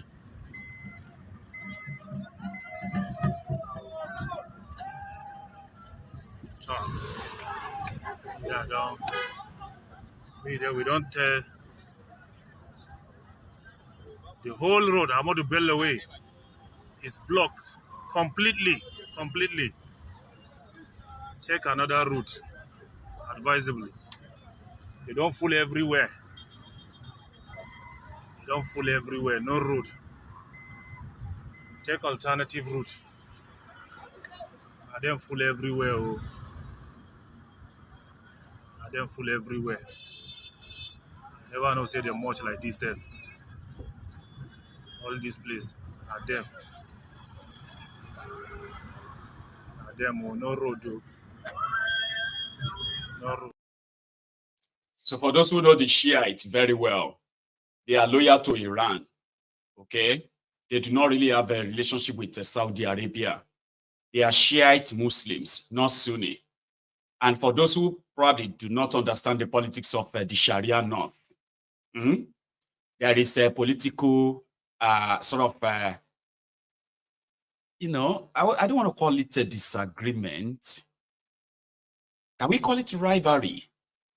Yeah, sort of political rivalry. And their own political rivalry is beyond this your North versus South. PDP, APC. No, it's religious. Okay? So in Nigeria, you see that Sultan of Sokoto and others like that. I think they are considered to be Sunnis. All right? So they are the ones that they believe that they are the true Islam, kind of. But you see the Shiites, the Sokoto Caliphate's people kind of believe that they are the misguided Muslims. All right? They must never be allowed to gain any foothold in Nigeria. They must not be allowed to have any political representation. And somehow those ones too, they've sworn they don't participate in any of your political review in Nigeria. Or, because the ones who are the Sunnis, the Caliphate and co, they have political power in Nigeria. They have control over the military, police, including the politics generally. So what they usually do in most cases is that it's very convenient for them, right, to use the instrumentality of the system in Nigeria to perpetuate that political rivalry, that religious rivalry between them. They are all sects, Islamic sects, Sunni sect, Shiite sect. And for everybody, for those who are really vast in that area, they know that rivalry has always been there. But those Sunnis use their influence over the power in Nigeria to oppress them. You may not know about that, okay? So they are the ones who tell you that the Shiites are more dangerous, okay? They are dangerous, okay? That they may turn to terrorism because their loyalty is to Iran. And you know Iran, Okay, man, live on like that. So the Nigerian police went after them for that peaceful procession, started shooting at them. They killed 2 of them and arrested others. And they displayed them in this video. Watch.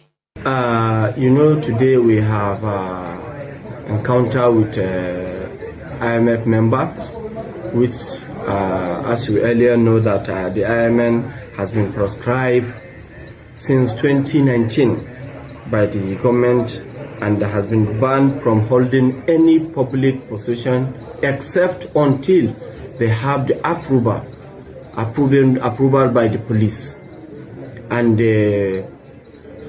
since within this week, we have an intelligent information that these members are planning to have a possession and which they are planning to block most of our major roads and our markets. So with this information, the Commissioner of Police, CP Auda Ali Dabigi PSC, order our policemen to go there and put them in strategic places. And as a result, these people came out today. As they came out, cited the police on their various positions, these people started stoning our men. As you can see, some of them are even holding locally fabricated guns, using all dangerous weapons, starting shooting the police. And the police, as a law enforcement agencies, there is no way why we can allow such, which we know that this is very, very unlawful assembly. And with that, we have to use the minimal force to disperse them and to ensure that the law-abiding citizens have continued enjoying their peaceful coexistence. When you know, because, and if you ask people there, you've been part of there, you know that police use tear gas, minimal force to disperse them. Now we have arrested some of them, and we have arrested them with locally fabricated guns and other dangerous weapons attached with them. And very soon, immediately after the completion of the investigation, these people will be charged to court. As police organization will not allow anybody, not even the IMN members, to hold any unlawful assembly or any unlawful gathering. And they will not allow any people or anybody to come and disrupt the peaceful coexistence of the Kaduna state. And now that is why you see, as a result of this confrontation with the IMN members, our men has been injured. And we are drawing the attention of the public, particularly the IMN members, that they should not dare us and try to come out again, because we will not allow that. We will not allow that, and we will not allow anybody to come to and disrupt the peaceful coexistence of Kaduna state.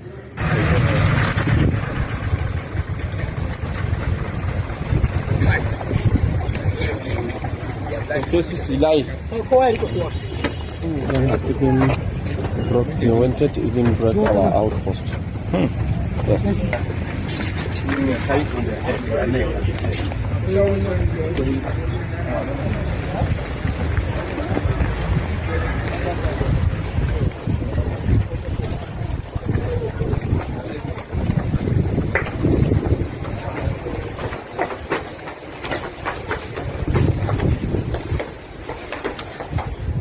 See, these are some of the suspects we arrested this morning alongside the exhibit. In fact, they even attempted to break one of our outposts, and they have been carrying locally fabricated guns, stones, catapult, and other things, other dangerous weapons. And you know that the state government has already prescribed the IMN, and they are still willing to come and block our major road, stop businesses in Kaduna state, and they have been warned. So as we received the information this morning and we deploy our men to strategic places, when sighting our men, they started firing our men, stoning our men, shooting our men with their local guns. And nuisance lele. Nuisance lele. That is what Nigeria does to you.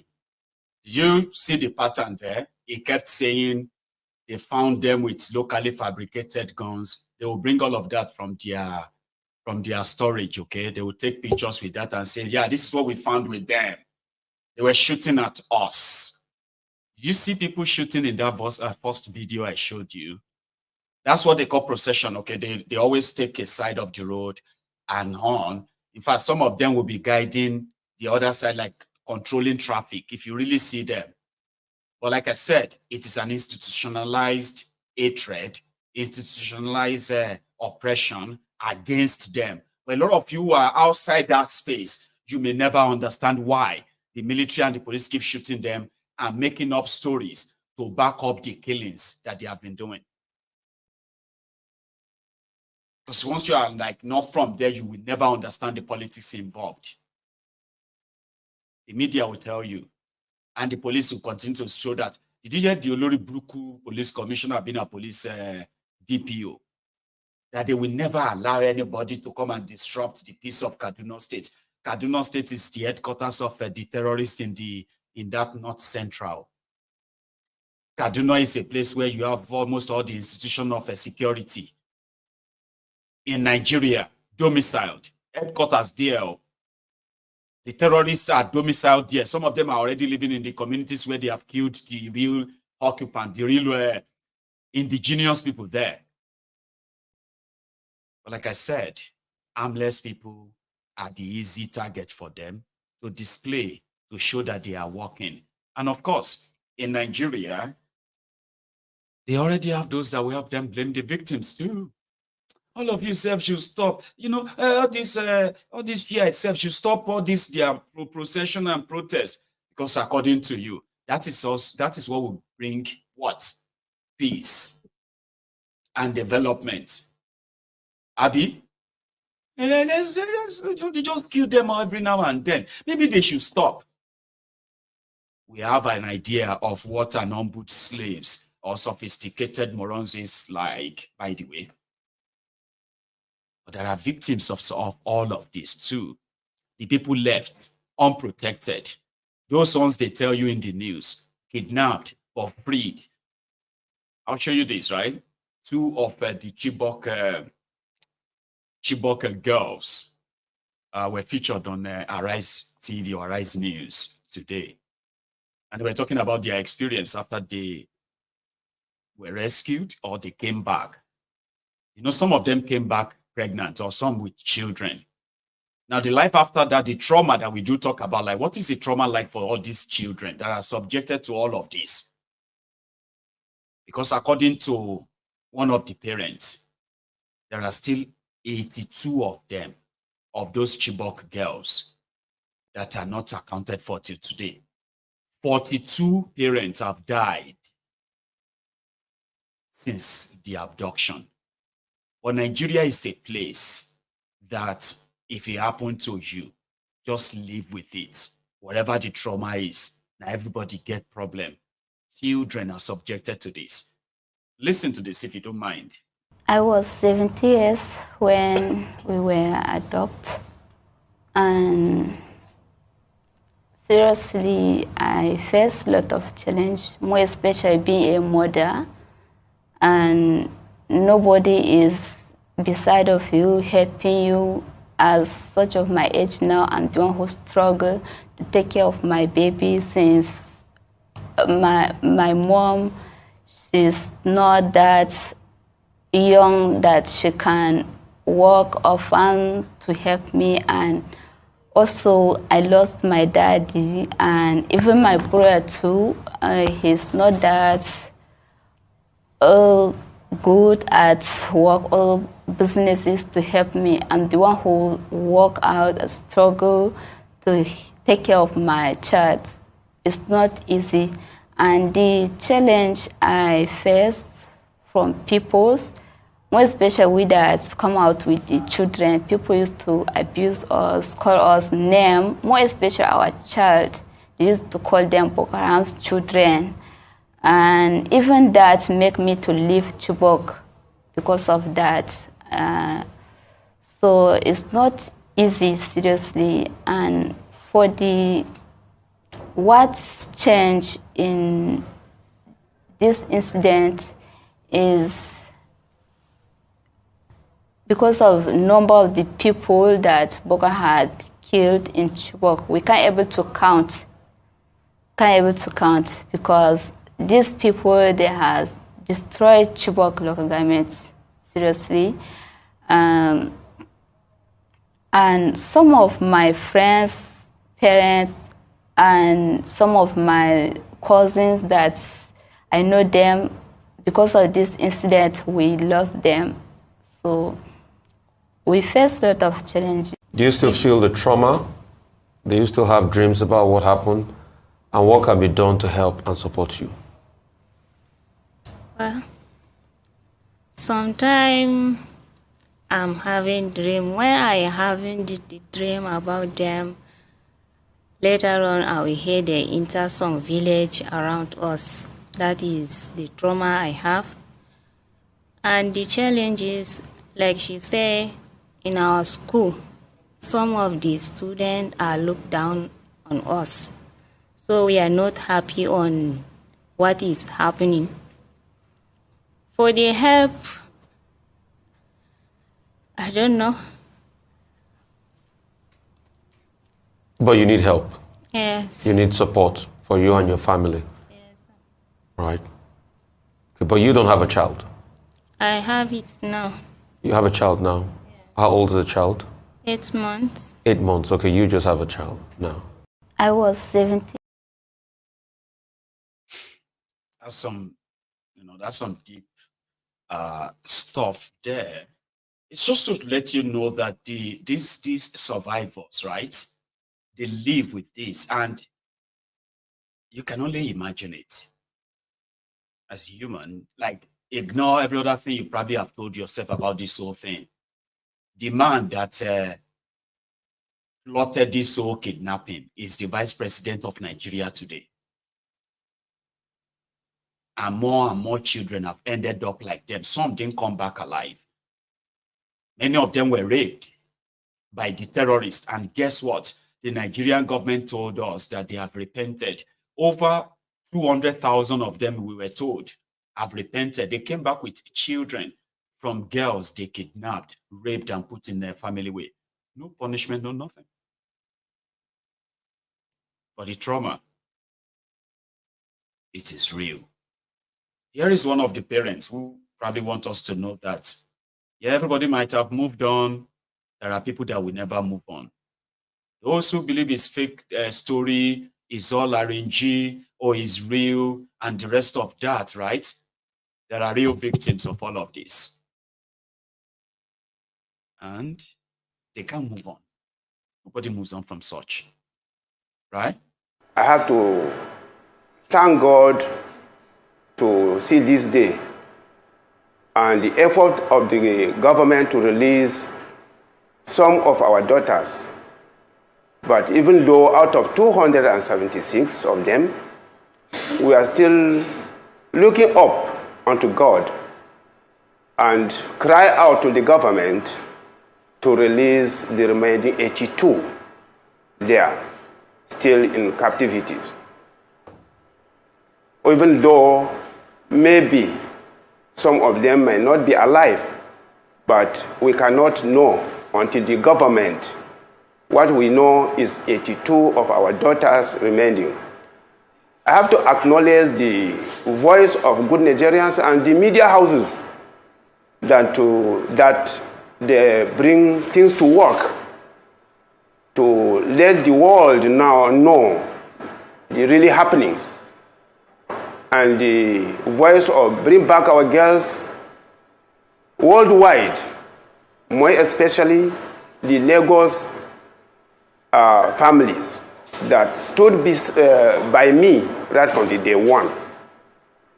As the abduction took place on my present at Chibok, my daughter is released. That's Comfort Bulus Buata, now in American University, Nigeria. So I'm still appealing for more effort to government to release, to help us release the remaining 82. It's not easy. Even as parents, as I said before, now collectively 48 of the parents are late due to high blood pressure. Some are crying. I saw one woman, I visited her last week. She nearly go blind because of crying every day. And for the security of Nigeria, they are trying. Some lost their lives too. I have to reason how their family live. So we pray. I have to. And we join you in praying. Okay. It is unfortunate that this is this is happening. And it is also very much unfortunate that APC used this staged kidnapping to gain power in Nigeria.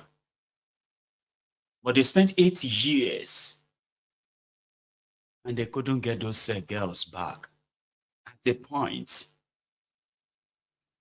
APC, Egbekegbe, they were asking to bring back our girls. They even arrested some of them. Aisha Yusufu was assaulted in Abuja.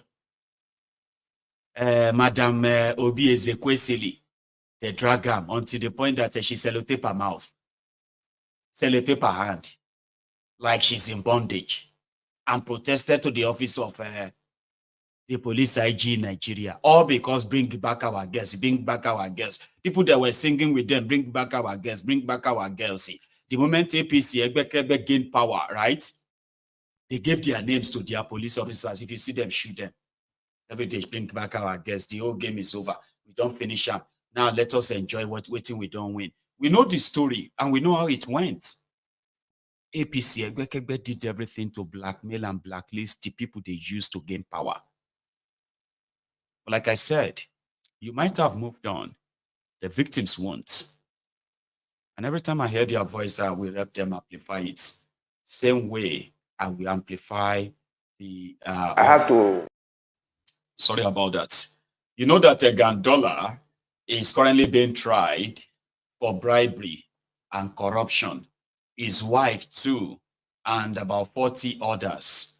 But I think I'll just leave it at that and take calls, okay?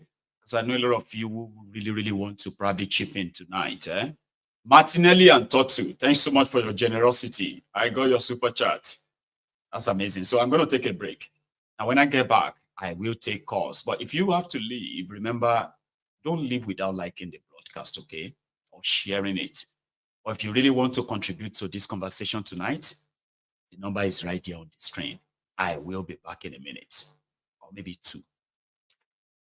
Don't go anywhere.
Like that.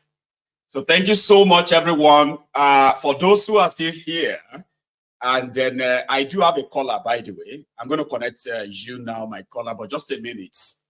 So I do have a good news, especially those of us who have been looking forward to us reading the famous Why We Struck. Why did the people who plotted the first coup in Nigeria. Why did they do it? Who and who were those who participated in the first coup? Why did the historians who carried out retaliatory coup decided to name that first coup Igbo coup, even when those who actually really applauded it came from every part of Nigeria? So that book is a book that a lot of people believe that we should read together. And I've just been told by next week, I will have it here. All right. The other book suggested by my man, Oshifeso, I believe, was that Oshifeso Polari that said it the other day? The fatherless people. I have also received the news that we would have that too, maybe next week as well. So which means we have some amazing historical events books that we will be reading in the coming days. You better brace up. It's different from all of these happenings. So it is the kind of the moment that you have to just sit down there and begin to, sort of feed and fill yourself with that part of the history that has been or have been manipulated by many. I'm looking forward to it. So should you. Hello there. Hello there, Baba Gbalagba. How are you tonight? I'm doing very, very, very, very good as always, Baba. Thank you very much. Thank you too. Here we go. As always, good evening to you and good evening to everybody in the Temple of Truth. Same to you. Thanks so much. Thank you very, very much as always for everything you do. Thank you very, very much for dedicating your life to this mission of liberation and opening the minds of the people to the reality that they actually exist in, the reality that they are deluded of. Thank you very, very much for this never-ending battle that you have decided to embark upon. And as always, we just want you to know that we are behind you and you are not just talking for yourself. You are speaking the minds of hundreds of thousands, if not millions of people, even though they are not, showing up. But you are actually speaking the minds of millions of people. Unfortunately, those people don't particularly exist in the contraption. Majority of the people who actually know the mess that Nigeria is don't actually live in the contraption, and that is very, very sad, because normally you would expect that, if you live, in an area, you would automatically, be conscious of your surroundings and everything that is happening. But unfortunately, either by delusion or by, I don't know what to call it, as well. Yeah. Sometimes this social conditioning, Yeah. didn't really start yesterday or today. It's been like that for almost It's been like that for decades. And for some reasons, our people just felt comfortable in that design, despite the fact that that design is very, very inconducive for them. For some reason, some people just decide. Because I don't understand why somebody would think that not having electricity is okay. I don't understand why anybody would think insecurity is okay. And the people in charge I of don't power will understand. publicly come out and say, I don't like. don't deserve electricity or just 2 hours a day. Why some who are paying well deserve 20 hours, and it is a national policy. Like, I won't even announce that. Like you always say, if they explain Nigeria to you and you understand, they didn't explain to you properly, or you're just lying. Like everything that you say here, the way you analyze it and how you explain it and how you elaborate on it, it sometimes is like it's so difficult trying to grasp how people who live under that condition, under that arrangement, feel so comfortable. They feel so relaxed. They feel so, you know, they feel so lackadaisical about everything, and they're just chilling. And they're not worried. Like my super chat that I put up earlier on. Thank you very, very much, Mayego. I don't know if it's going to be much of a big ask. I don't know how possible it is, how you can help us just put that video up, either be in the beginning or in the middle or at the end of your program, just as a reminder. I think it is very, very important. Unfortunately, because of the way Nigeria is designed, there's so much that happens that people just forget and forget and forget. So much that happens that so much. Today, you know, today is still trying to kind of another one is happening. Others are happening. Another one today is Emefiole, tomorrow is Dasuki, next tomorrow is GANDollar. The other day, what is the name of the man that replaced GANDollar? Just like that, everybody has forgotten. How about Yusuf? One of these days, he is also going to be in the news. Yeah, just like that. For the same thing is prosecuting GANDollar for. It never ends. Never ending shit hole. And some people just sit down in that arrangement and just feel it's okay, it's all right. And we in the diaspora, we keep talking and talking, and everybody just, oh, you people are causing trouble. You are trying to destroy the nation. Really? Destroy where it's already destroyed. Where it's already destroyed, where you don't have electricity, and then you still have to pay double for electricity you don't have. And yet it's we that in diaspora that are trying to destroy the country. Sad, Marty. It is, I don't know. It is unfortunate, Baba, but as always, Baba, thank you very, very, very much for everything you do. I appreciate it. God bless you. Thank you. Amen. Thank you so much for all you do too.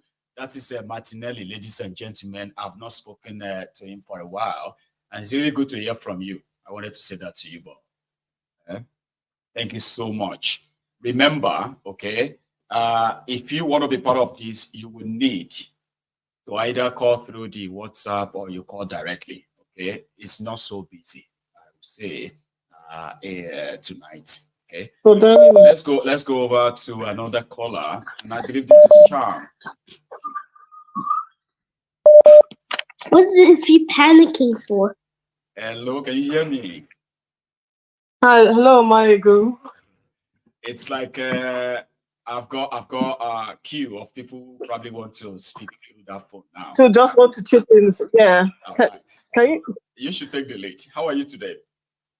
I'm fine, thank you. How are you? Very well, thank you. Please. Good. I enjoyed your talk today, and I had a good laugh at he's the minister for energy or what? He's for power, minister for darkness. Do you know? When you the son of the famous peculiar mess. When you shared that clip of him talking about how how they're rationing power and some people are going to get to, and he had the audacity to say that people turn up that when the food is frozen, people leave there. I was like, what is going on? What kind of people with mental health issues have we elected into? The mental capacity of those who are making decisions for people in that country. Can you gauge them? Honestly, how do you go on air, and say something like that to people? Truly, that government is truly bereft of ideas on how to do anything. Even the most basic, even if you want to spin a tale for your people, you don't even have the capacity to do that. You come out and say things that make you stupid. How do you come out and tell how many millions of Nigerians that, in fact, I was listening. That's the latest now. When he was debating, they were doing governorship debate with Sheyi Makinde and the rest of them in Ibadan, right? And this guy said, when he becomes governor, it's going to stop every car that doesn't have a Oyo State plate number from passing through Oyo State. How can you be in Oyo State and be driving a car with a Lagos plate number? Man, he said that. Yes, I watched that clip as well. Like I said, that we've elected people with mental health issues. It's true when they tell you that the what they call, they say the asylum, the doctor, how do you put that? People are taking over the asylum. It's pretty much Mad like people saying have taken lunatic over. have taken over the asylum. The lunatic, oh So yes. which means everything The is lunatics are totally out of control. And it is like now out like of control. where everything goes. They have no idea at all. And it's evident every single day that they have no idea. You're talking about how people from other states are driving in your own state. How is that your business? Think about what you need to do to improve the lives of your people. Look inward and stop, coming up with rubbish ideas that don't make any sense, that won't yield anything. Is it for people to decide, okay, they're not going to go to Ondo with their Lagos, what they call it? Nigerians will find a way around that. Then what are you going to do? After that, then what? Do you have any other ideas that you can use?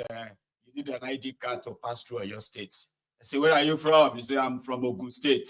Show us your card, or else pass through this state. We don't want people who are not like mad people are everywhere in that place. Honestly, you know that other saying that the worst of Nigeria are those ruling Nigeria. The best of Nigeria, majority of them have left.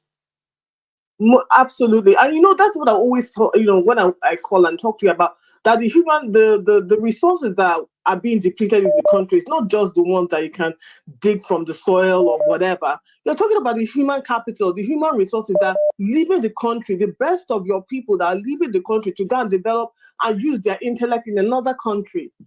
That is a big problem. Do you understand? So it's not just they're drilling your oil, they're taking your people are actively going. So that those and that would be able to, that ideally they should be helping the country, right? They're going somewhere else. They're going somewhere else to to increase somebody else's GDP, right. All of those things, to improve somebody else's economy and things like that, to grow other people's economies, whereas they should be coming to you. And then you are now left with trash, who are now making decisions that are so ridiculous. Like a lot of people being wondering, are these people even humans? Like people are complaining about these things, but you still do them anyway. Like, are these guys humans? That goes to the that we are truly a fatherless people, and we are truly a people who our government hates. Do you understand? Yes. They don't seem to have any kind of empathy towards Nigerians in any way, shape, or form. I just think that they look at us just the way they look at how they can use something, like use it until when. People are not citizens. Nigerians are not citizens. They are subjects. No. Nigeria, for you to be a citizen of a place, you have to define that region. Nigeria is undefined. It is defined. You have to be treated like human beings. Now, human beings, right, are treated as citizens. Subjects are just treated as like slaves. Yeah, is that what Nigerians are? Nigeria is not a real place. Because it's not a real place, you can't have citizens. All of these things that the building blocks that we neglected, we just look from point A to Z, and we're having problems because we between A and Z you have B, C, D, and all the rest, and we didn't clear all of those bits and bobs before getting to this point where we are. So it's almost as we need to retrace ourselves back to A, and then start from what is Nigeria, who is a Nigerian, what does it mean to be a Nigerian, and then move from there. But even all of that, having said all of that, I think at the end of the day, we're still going to arrive at redoing the constitution, because it doesn't work for anybody. Do you understand? And then talking about, again, governance, whether we're doing the regional. So we're still going to end up, it's a conversation that is inevitable. The problem is, what I would like to see is us having those conversations sooner, so that at least we can start to move forward in a way that makes sense. Because what is happening now is ridiculous.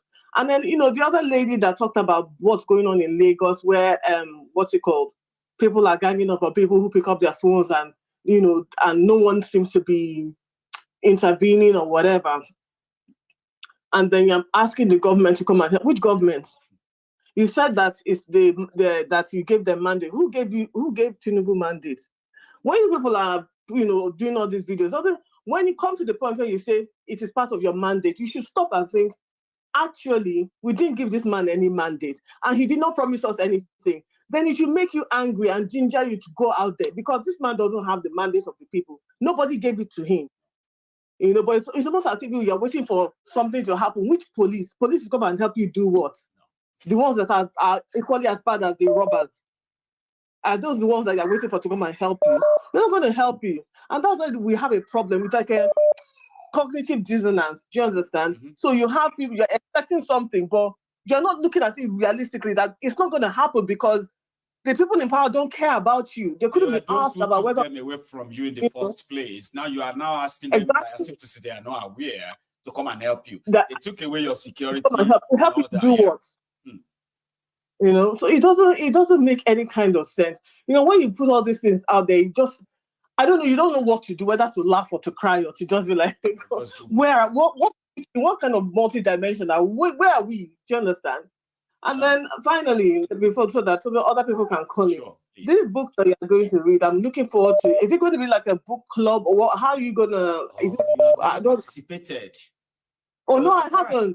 Oh no! See, there was a time I was reading about the owners of Nigeria. All right, so we were reading them in face. Okay, like face is that way, right? So what we usually do is, maybe I should actually make you sort of long for it. Sometimes you are like, okay, I want to see what it feels like, but it's better to describe it. Okay, so usually, right, we will start with what could be like the preface and all that, then the chapters. Okay, so we'll read for a few minutes. For example, it could be for like an hour, right? Okay, and it's going to be read in a way that it's pretty much like that book club. But it's a bit different because I'm going to be interjectively somehow. I'll be dropping my own statement based on some certain things I'll be reading. You know what? Yeah. Cham, it's going to be good. I went to get why we look out for. looking forward to it.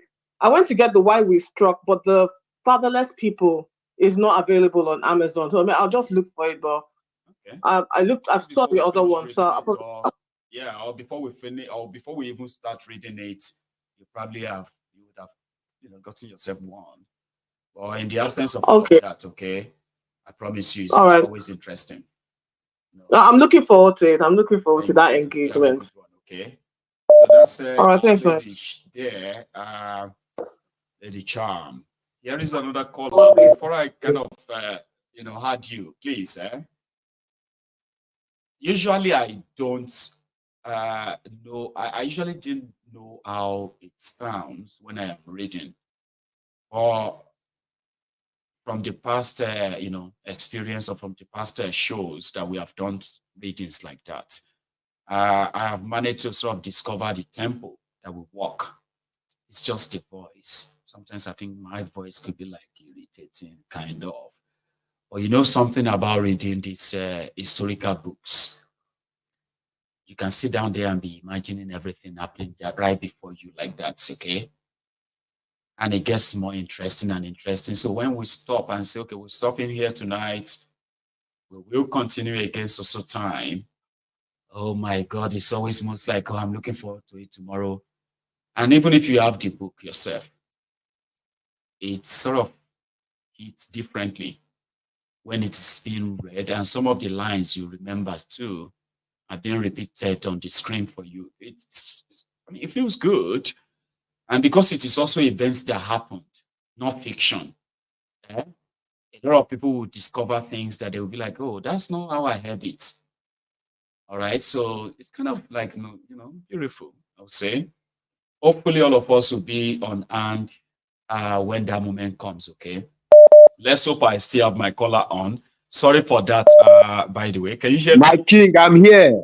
I'm here. Fantastic. My king. The prince. I'm here. That is my king. You're there from Sweden, is it? Yes, my king. I don't know. Every day I just... it will be difficult for me not to easily recognize you now. I'm telling you. How are you? Every day I just making me happy and happy and happy. I just love what you just said now about the reading of the book. Even if I have that book, I don't want to read it alone. I want to read it. I want to hear you read it because in that way it makes more sense to me. And then you people will be reacting to it. Oh, did that happen? Then we'll have a break, we talk about it. And a lot of people really call into and react to that chapter read. Yes. It's always interesting. Yes. And people don't like to an end. You remember when we were reading the owners of Nigeria? The owners of Nigeria. Oh my God, I didn't want it to end. I didn't want it to end because really? Did that happen? And okay, I say, yeah, it happened. Yes. And Baba, Baba, you know, there are some hidden secrets of Nigeria that are in some books that the writers have. Yes, and the writers have long gone, and nobody opens those books. So I'm just foreseeing that. Or whom are now making up conjecture. Yes, people are making up stories. Whereas whereas the truth from the people who belong to that era, who actually participated in that history that you are reading about. Yeah, exactly. You know, and I'm sure a lot of people are going to start recommending some of such books. But I'm looking forward to this. So today, yes, today I picked on two areas that got me, you know, interested in the discussion of today. One is the Shiite people. This is not the first time they are killing those people. No. Every time they do procession, they take I don't want to use the word so that YouTube don't cover you. They buy a lot of people every time. And the so-called US and UK, those people who claim to be bastions of democracy, they'll be looking. They cannot say anything, they cannot do anything. But if the people now react, they will come and establish status quo again. You see it? So our freedom lies in our hands. Double standard, this way is. That's why the world is going. They will still start Third World War because they cannot live with the fact that they are no longer world power. China and Russia have come up and they have taken space. Look at what's happening. Even Senegal, the young president, I just said it, that look, they don't want France in their midst again. That means all this French belt now, they've gotten their freedom. And before you know it, they start to influence the rest of Africa. What will happen? All over the ideology of want to do anything with the West anymore is spreading. Yes, exactly. Yes, and that's a widespread sentiment. It's just that some of these rogue criminal governments like Nigeria and co, they don't want to say the truth because they are benefiting for their selfish interest. So these rogue masters, they will never say anything wrong in police shooting people who are doing ordinary procession. They are doing procession. They are minorities. Why are you buying them? Can you do that in other same countries? To kill them, and they always they have been banned. Yes. Who banned them? Well, if Nigerians don't wake up and start, I'm beginning to look at the way they treat them in the East. You know, sometimes unknown government will just come out and fight them. Because look at what police is doing. Look at what military is doing to citizens. Very soon, you know, all the states now will start having unknown government. This also decided to pick up arms now. Because they know what their freedom is at stake. We are gradually bending into a very serious tyranny that we cannot come out of.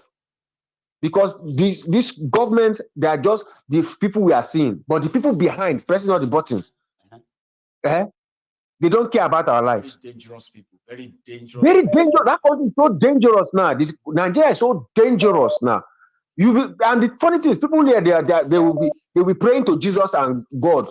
God save me. I want to travel from Lagos to Kaduna. I see those people who always every small thing they will drop God as they are not godly to start with, right? It's just blasphemy. You know, those who wanted to make us believe that God is like a magician, weak-minded individuals. Okay, so see them as people who actually really know God.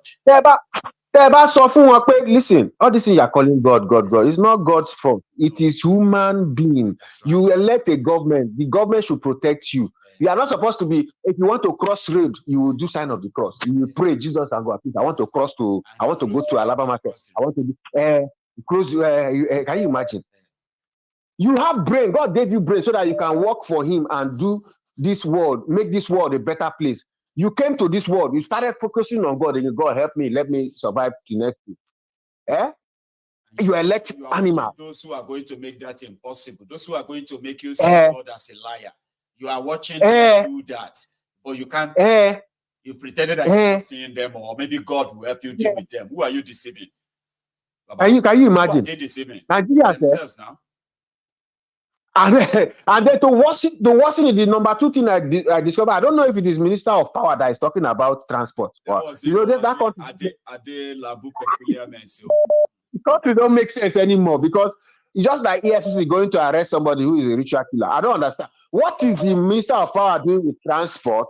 And then number two, what is the meaning that did he think enough? Is the brain working for him not to know that if I have a car in Lagos, I can decide to travel to Ekiti with my car?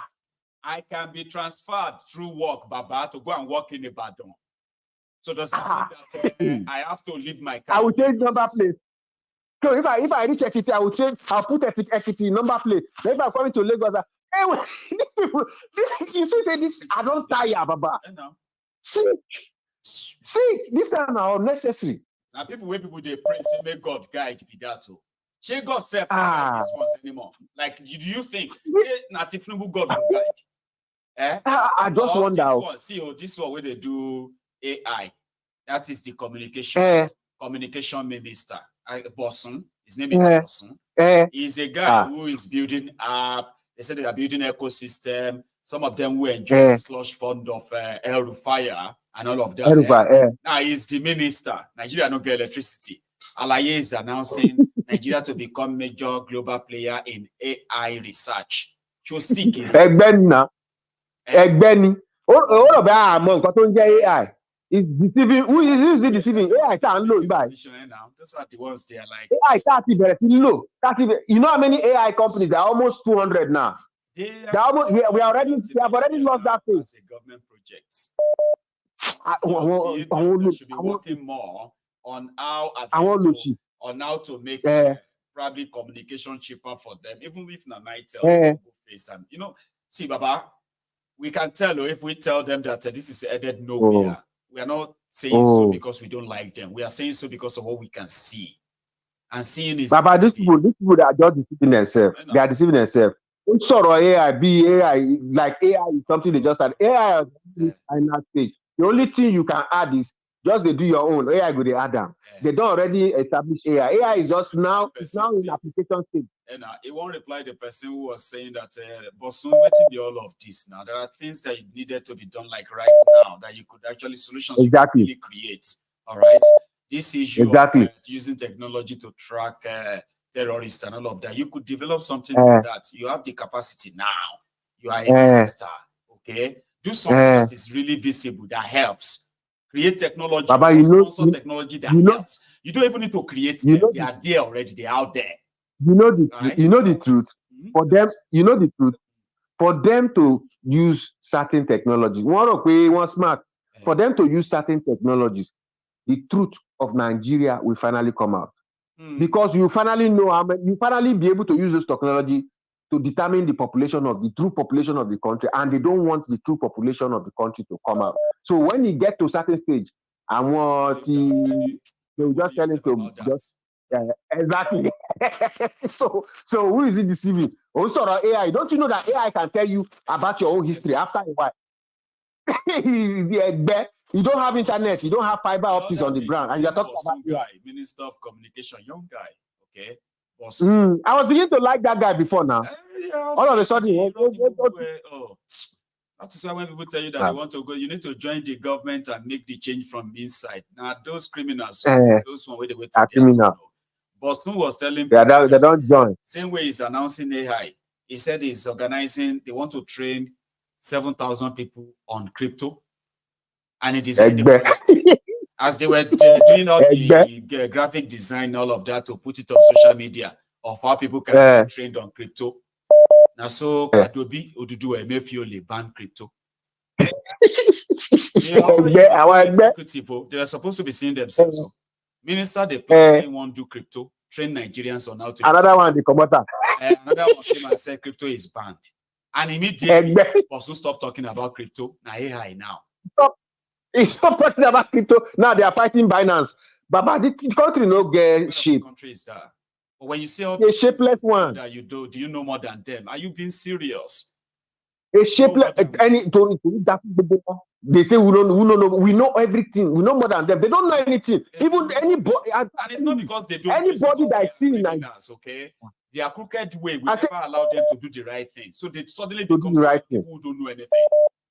I'm telling you, anybody, though you are in Nigeria, So big by Pelua, anything can believe because we see the news before they transfer the second hand news to them. Somebody waiting like talk, I go say I go listen. What is the plan to do as a government project? We are using it on daily basis as a daily application. No fair fee was what things that you are trying to see what do you call it? To see if such thing will ever happen in Nigeria. Now prayer point that they take up another place.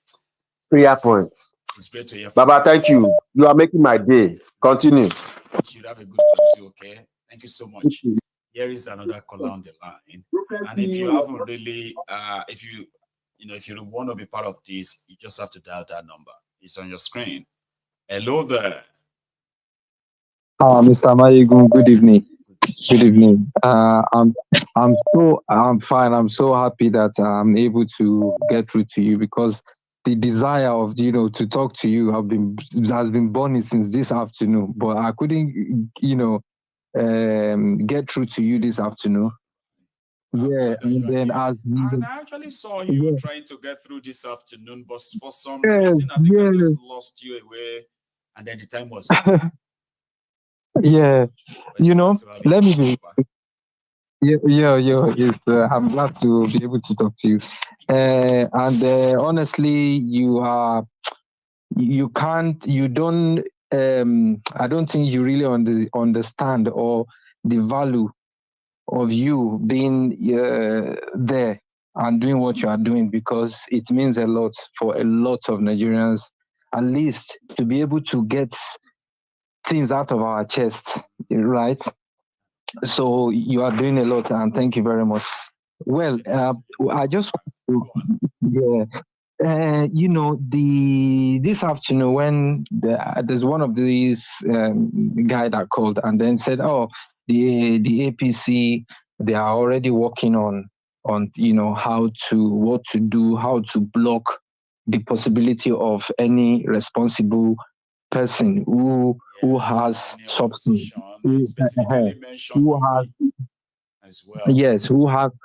who has substance, that okay, this is what we are going to do, who can talk, who can give details of what he wants to do, and so on.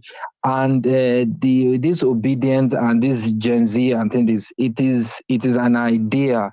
You can't just quench it, especially the way they did with the mago that they used to put themselves in power, where everybody could see that this, you are not the rightful person to be on this seat. But and they were so disappointed by it. So now, people doesn't forget things easily. You might think that okay, because they've taken a lot of, God knows how many thousands of students they've taken out of school now. So, and that is one of their agenda. They might not say it, but just for the fact that one of the quotes that, or one of the speech that Mr. Bola Ahmed said when he was campaigning, said, let's widen the tax net, and they are widening already the tax net, and then reducing the purchasing power means to be able to finance your children to school, to be able to do a lot of things. So they will disable a lot of youth, disable them in terms of they won't be able to, because if you don't go to school, you are being disabled. People are working. Yes, you see what they did to them in a way, just to quickly back you there, right? They devalued their money in a way that even when they have money in the bank, the value of the money in the bank is gone. What they will use 1 million naira to buy now is what they normally would use 200,000 naira to buy 8 years ago. So their purchasing power has been reduced so drastically that people can't afford anymore. Just a little backup. Go on, Baba. Yeah. So now we have Togri, a lot of Togri. In fact, and those Togri, they truly believe that they are legitimate because they are the instruments that brought Mr. Tinubu to power anyway. So whenever whatever they do in their area, they do it. In fact, even their wives, they will be talking about them. That is my husband. Though, please, they'll be proud of him. Stopping people, searching them, take their telephone, and people will be looking at them. And then, okay, before you take this telephone back, pay 50,000 because they've weaponized. They've used this is their instrument. And then they even make an example like this MC Oluomo that look, if you continue in this your line, you can become even like Oluomo, that you'll be so rich. So they've been kind of encouraging them, to continue in that, so that the politician will be using them, and then they will be turning blind eye to whatever they do and all, and then. The students that are now out of school, of course, they've been disabled. So that is what they want. They want the population, the unlearned population, to increase, so that they can have a firm grip on on most of all these people. They continue to hold control over them as they economically sort of destroyed. Yes, because a good governance is basically to create an enabling working environment for everyone, because anybody can become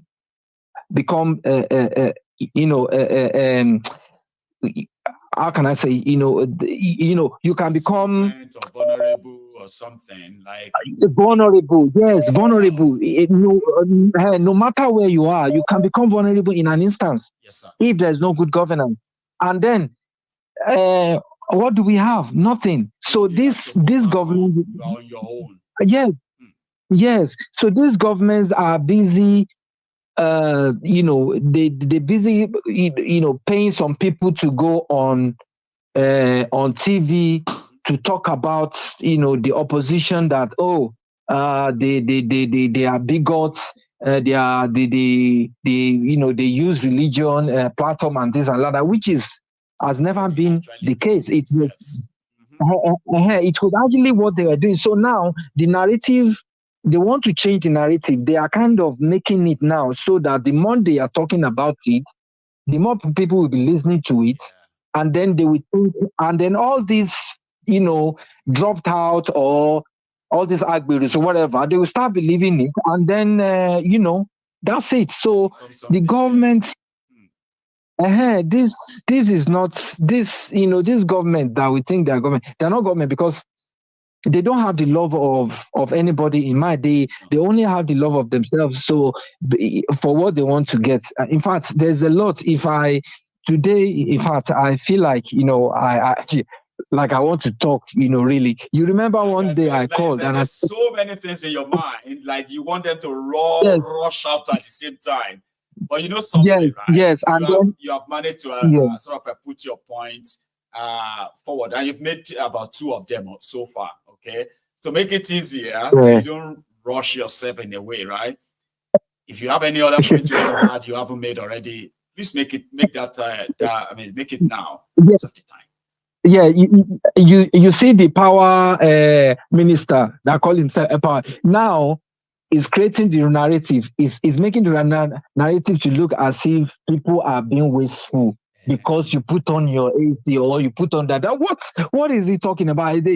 I don't know why he's not even listening to himself. Maybe sometimes they need to record themselves and then listen to themselves and then reflect on what they've just said. Maybe next time they will be able to talk properly. About this one, yes. Before they talk. There is no consequences for what they say. Baba. You see, if you are in a place where there are consequences or there is consequences for what you say, right, you will be very careful before saying that. But this one, don't give it down. Starting from the person who is their president. You see? So I don't know what type of politics they are playing. This is not politics, because politics is about being fair. Play things accordingly. When judiciary is needed, you use judiciary. in a responsible manner. Hijacking the hand. Let everybody play their role accordingly. That's his politics, not this bully. Because this man, you remember one time when he was campaigning in Osun State, he said that Wama Lebo Kuni. Do you think a real leader, a true leader that knows what he's doing will ever say such a thing? If you don't labor in life, you are not entitled to anything because you need to labor.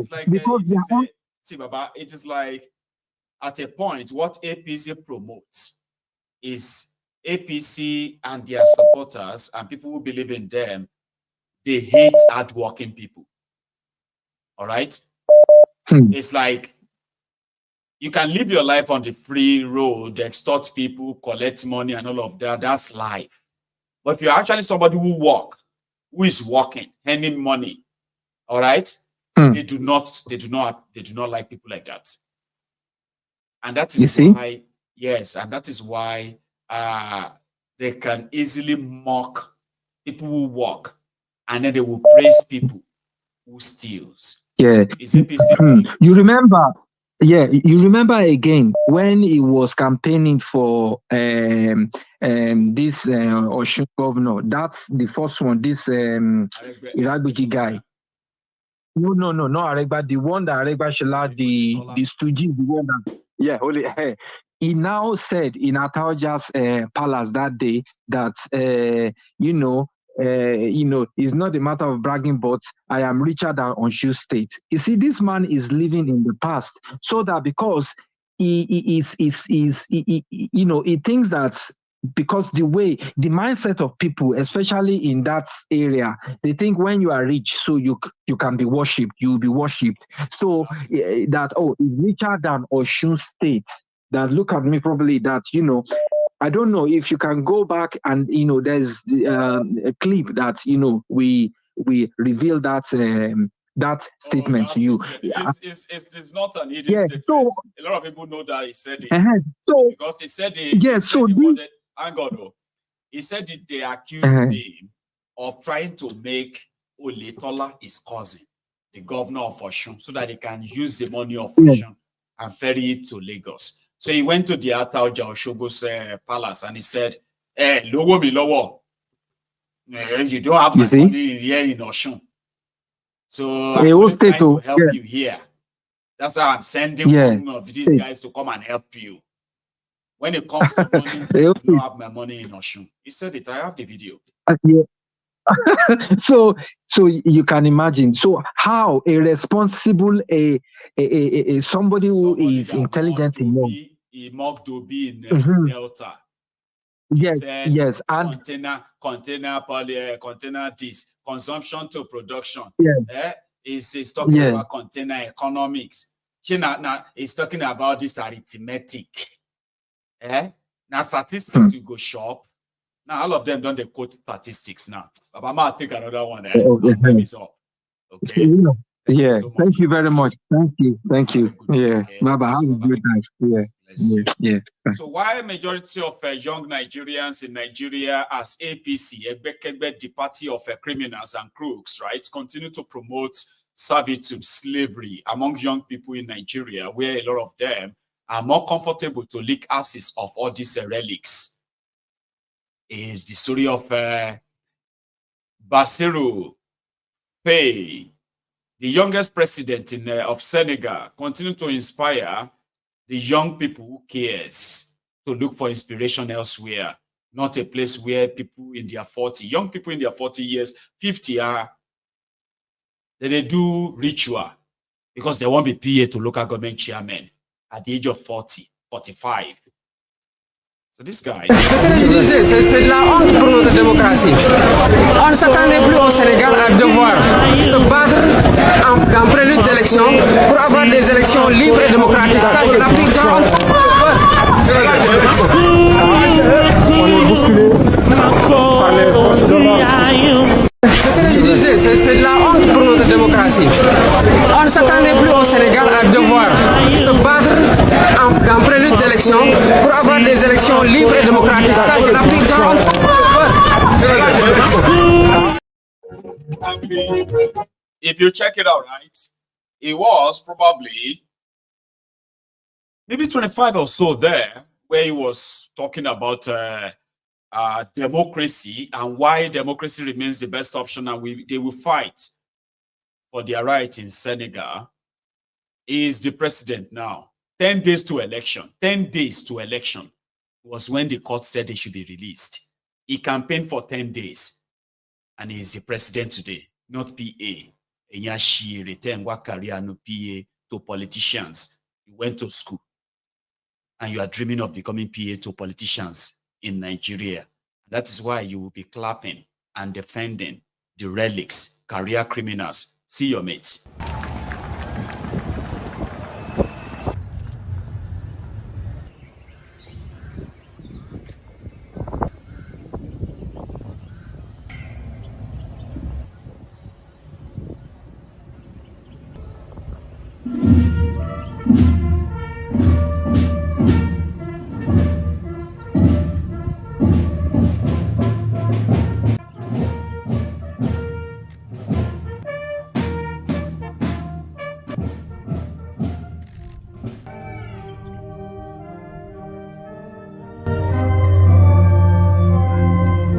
Excellence, Monsieur le Président de la République, les honneurs vous sont rendus par un détachement de l'escadron spécial de la garde présidentielle commandé par le lieutenant Michel Ndiaye.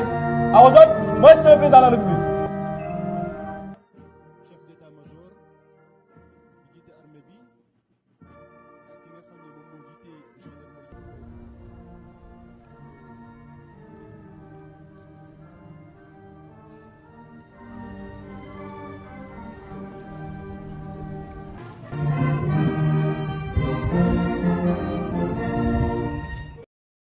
Let's go take another call.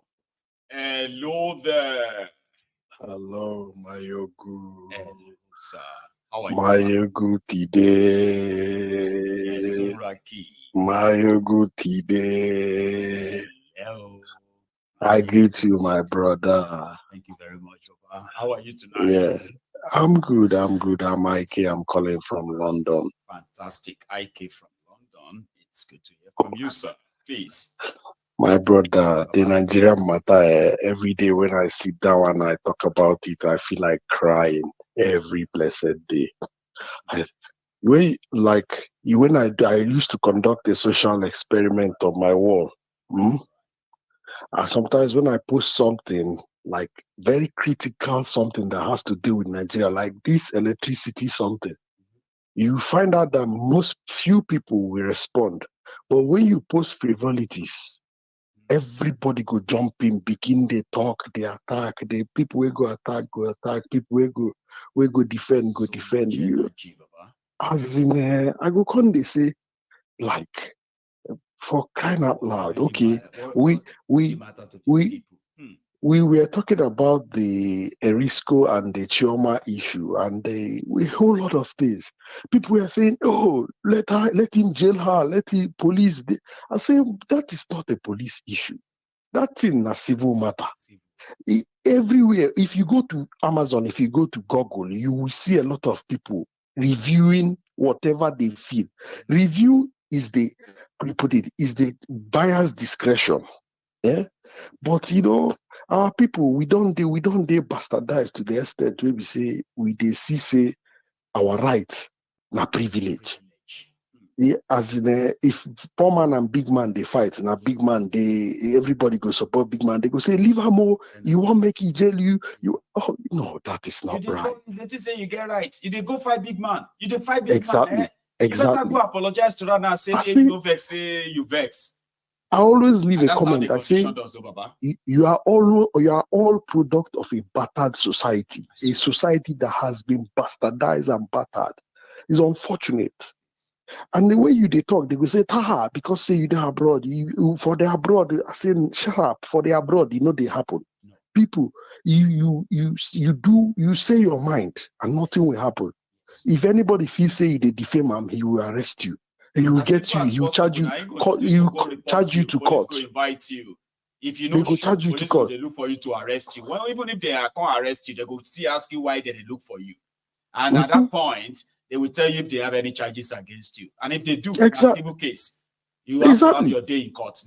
Exactly. The two of you gonna say, you know? Exactly. Not in Nigeria.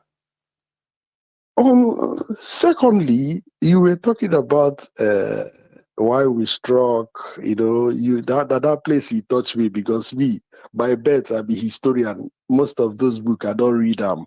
I've read Why We Struck. I've read Nigerian 5 Major, another one. He was also part of the coup plotters, but he was a captain then. His name is Bembulie. I've read that one by Bembulie. He was a captain. He was part of the Kaduna, the crew in Kaduna with Nzogu them. Yeah, Bembulie of the blessed memory, he is the first set for NMS, NDA. Now them be first set for NDA. He's from Anambra State. Then there is another one, but that one is too lengthy.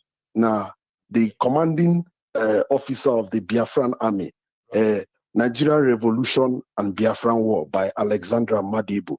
He was a little bit, he was aware of the coup, but he was not party to it. But according to his story, he said that Gowon wanted to set him up to be killed in Kaduna. But his survival from Kaduna, how he takes survive from all the way from Kaduna to Enugu was history. In fact, they don't do him burial when he arrive Oka. He's from Oka. We need to bring all these histories back, not for any other thing than to have real fresh debates that are like fact backed. Do you get that now? I am somebody who believes that we should be learning from our history. And what should we be learning from that should be what they did right and what they did wrong. Exactly. Okay? We should never be prisoners of those histories. We should not inherit their enemies or inherit other things that will actually make or bring back the animosity. But reading your history is for you to learn from the errors of men yesterday. Exactly. You know? Exactly.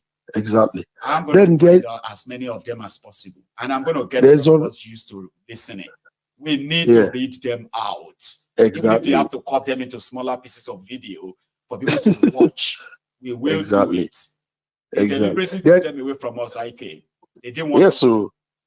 Yes, sir. There's another one by Fola Oyewole. Right. Fola was a member in the Nigerian army. He was forcefully accused of being a member of the coup.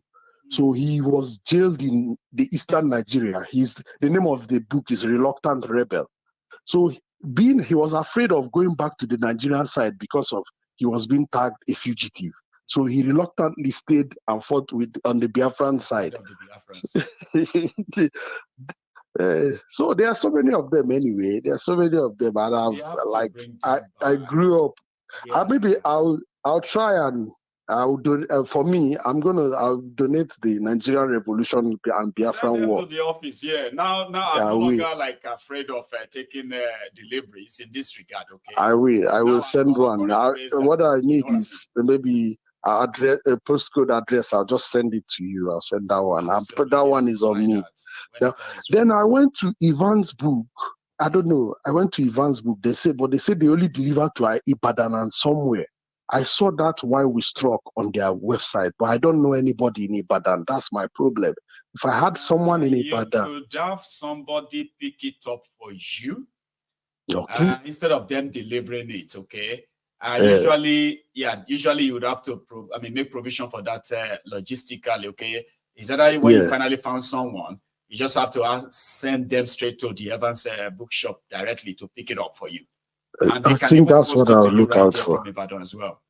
I think that's what I'll look out for. If you lay your hands on some of those historical books and you love to donate to us, I will gladly donate it to you. I had a lot, but growing up, I didn't really understand what I had. I was reading them, but I was giving my friends out. And now that I want them back, it's difficult for me to find them again. Yes, I even read My Command by Obasanjo and all that, blah, blah, blah, blah. Yeah. So, under my watch of Obasanjo, I was going to kind of buy that, but I don't like Obasanjo that much anymore. So I didn't want to. I feel like it's just going to be full of lies. And these days, right, that we are trying to unravel some of the lies they told us then, right? trying to unravel some of them, find the truth and discard the lies. And they want to consume more of Obasanjo stuff. So, but again, is got some historical records of events too that we should look into, and we will be, I think. On the final note, is this electricity bill? Mayogu, you live in the UK, I live in the UK. That's right. Mayogu, my electricity bill, I think I have a picture of it. My electricity bill will be, both bills will be like £100 lower this year than last year. I've received the whole news, I mean the newsletter too. Exactly. And they told us why. Exactly. And every month they gave me, in my electricity, they gave me that the government subsidized £67 every month. Right. I posted this. Do you know I posted this? Explained. I was telling people that, are you okay? Someone is taking away the subsidy from electricity. Which country wants to progress by removing subsidy from electricity, from energy, which is the backbone of production? Yeah. And nobody, they will read it and just pass. But once you post all those Bobrisky, don't say, whoa. I was like, I even posted my electricity bill. I say, government subsidize £67. If they wrote it, government subsidy. Hang on, me too, I posted mine. And I wrote about it and I explained where I normally do. And as a lot of people were coming like, oh, really? I even posted the reduction. You know, they will send us this letter, Exactly. This is what you paid.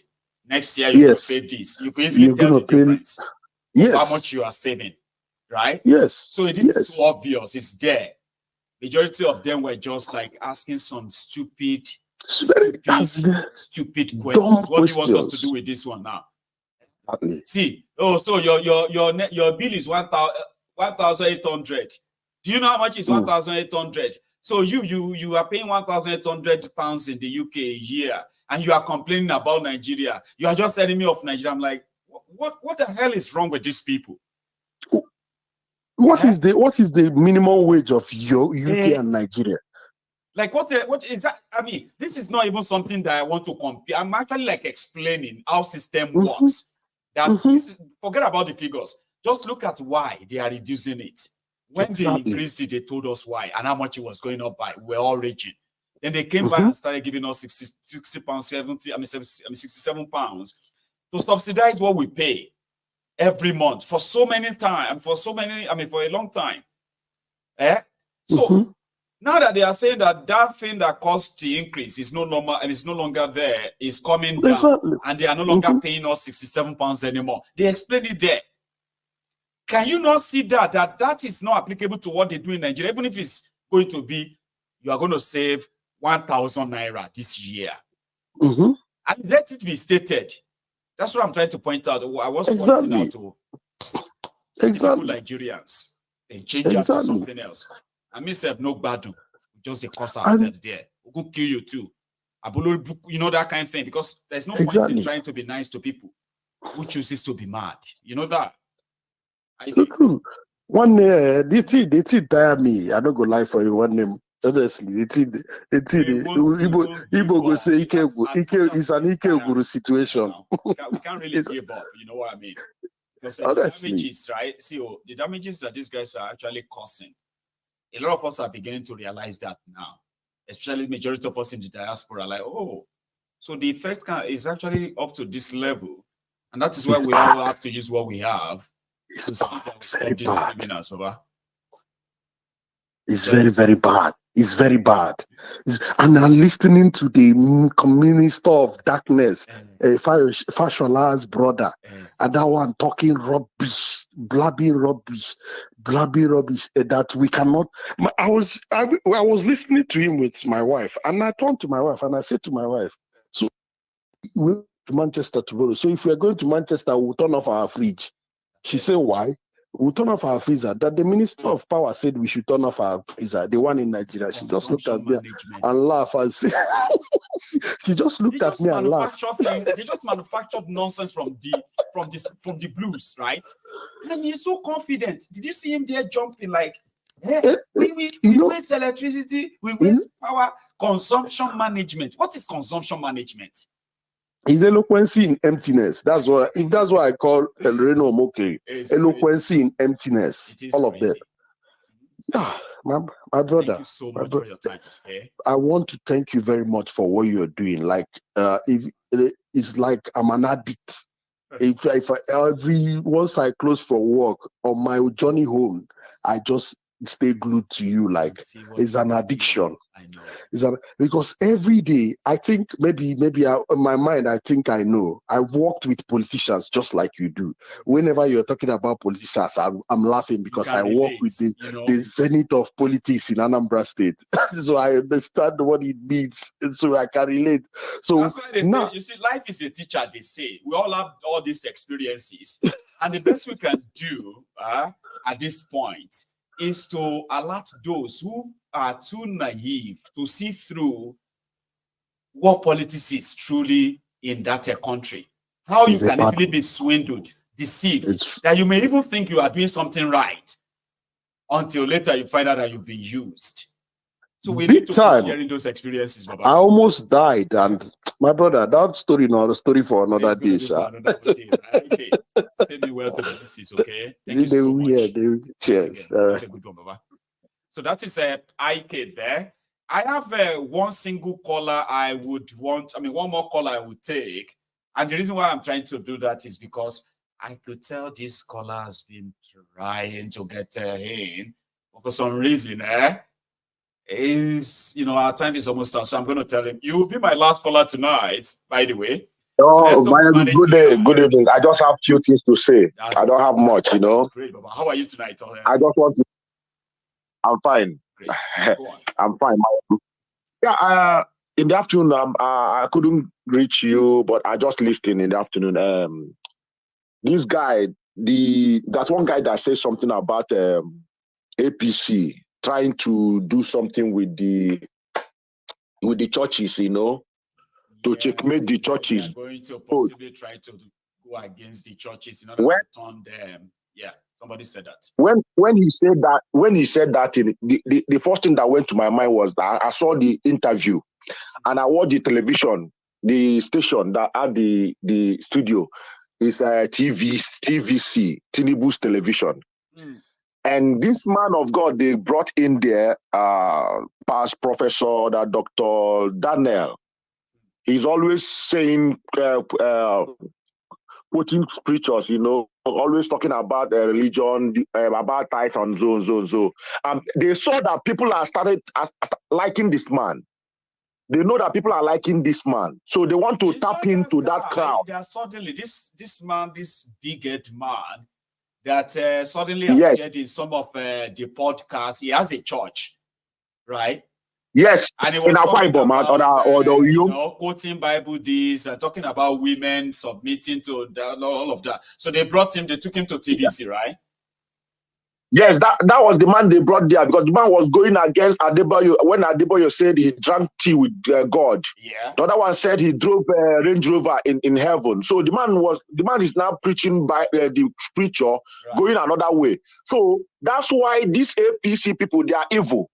They now saw the man that people are liking the man. The man is talking against some of the scriptures and some of the program the church are using to do people now, That's why they brought this man. But I wish the man would be listening to this program. Let him not be a vessel for APC, because they will think that they are getting him. Because the man, anywhere they saw crowd, they go inside. Anywhere they saw crowd, they go inside. And if they cannot play they will blackmail that group and do everything to see that they can destroy them. That's what they do, APC.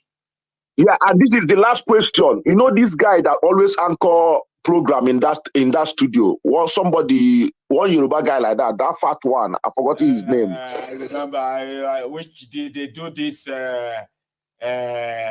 journalist hangouts or something. Is that guy? He's supporting APC partially, everything. He never said anything wrong. Or something like that. Yes, he's always there. So that one is number one. So from what this guy said, the last caller said about Nigerians, for me, we listen. I already told some people that they should. Today I met a Fulani guy in Germany. His mother is Fulani. His father is Hausa. Right. When I asked the daughter her name, and the daughter now told me her name, and the daughter now asked me my name, I said it. So later the guy now said to me, you come from Nigeria? I said yes. The guy now started telling me that he's angry about the activities of Fulani people. He denied them. He said, Fulani, right, who is truly from that place, Nigeria, as it is, right? Yeah. Every sensible one know, they can tell you the danger and the danger of the Fulani terrorism, and then how they're also endangering them, the Fulanis there, because everybody now is like, Fulani, no. So it's of negative. The guy told me, surprised. Yeah, Austin. The guy told me everything. When I wanted to tell him about you, he said he's listening to you. He's one of your students. So he told me, he said he's very, very angry with these people. Even he's very, very angry with Buhari. I was surprised. I thanked him. I said, I've not heard anybody from saying this. I have met Middle Beltans. I have met Hausa. I have met Fulani. All since I started this, and I've met them here in the UK. You really need to hear. So. But go on. Another thing is this Minister of Darkness. God, my ego. I don't know if these guys did something to Nigerians. I don't know. It's only them and their God, this APC. Maybe they for them to hire to forge bishops.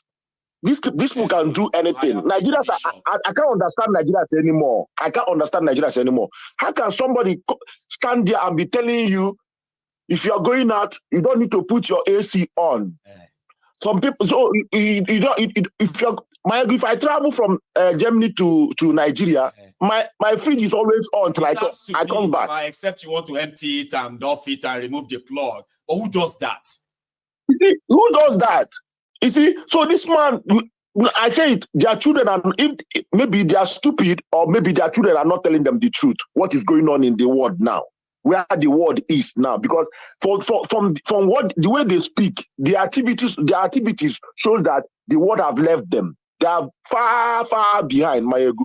But the problem is that Nigerians are still following them on these things. This is all I want to say tonight, because when I hear this thing, I begin to cry for my people. What is in their head now? What is in their head? Thank you, Maya. Good night. Kind of believing that these are the people who are going to bring land in the country. It is never. I don't know how to describe it. See, awesome, Baba. Thank you so much. This guy, old men with fish brain. That's what I call them. You have a good night. Okay? It's such a pleasure to have all of you who managed to get there. I'm sorry to get through tonight. Our time is so up, and I am going to see you some other time. We've done our part tonight. We'll leave the rest for those for posterity. Now, you won't pretend that you don't know. That's what we do here, okay? Like, you won't pretend that you didn't know what is going on, because you do, right? And even if you pretend that you don't, you're likely not going to be able to pretend that the consequences, which is the shege, is touching you whenever it does. But we'll continue to do our part, raise awareness on this, and remind you all that if you don't stop these criminals, they won't stop. You all have a good night. Odaro.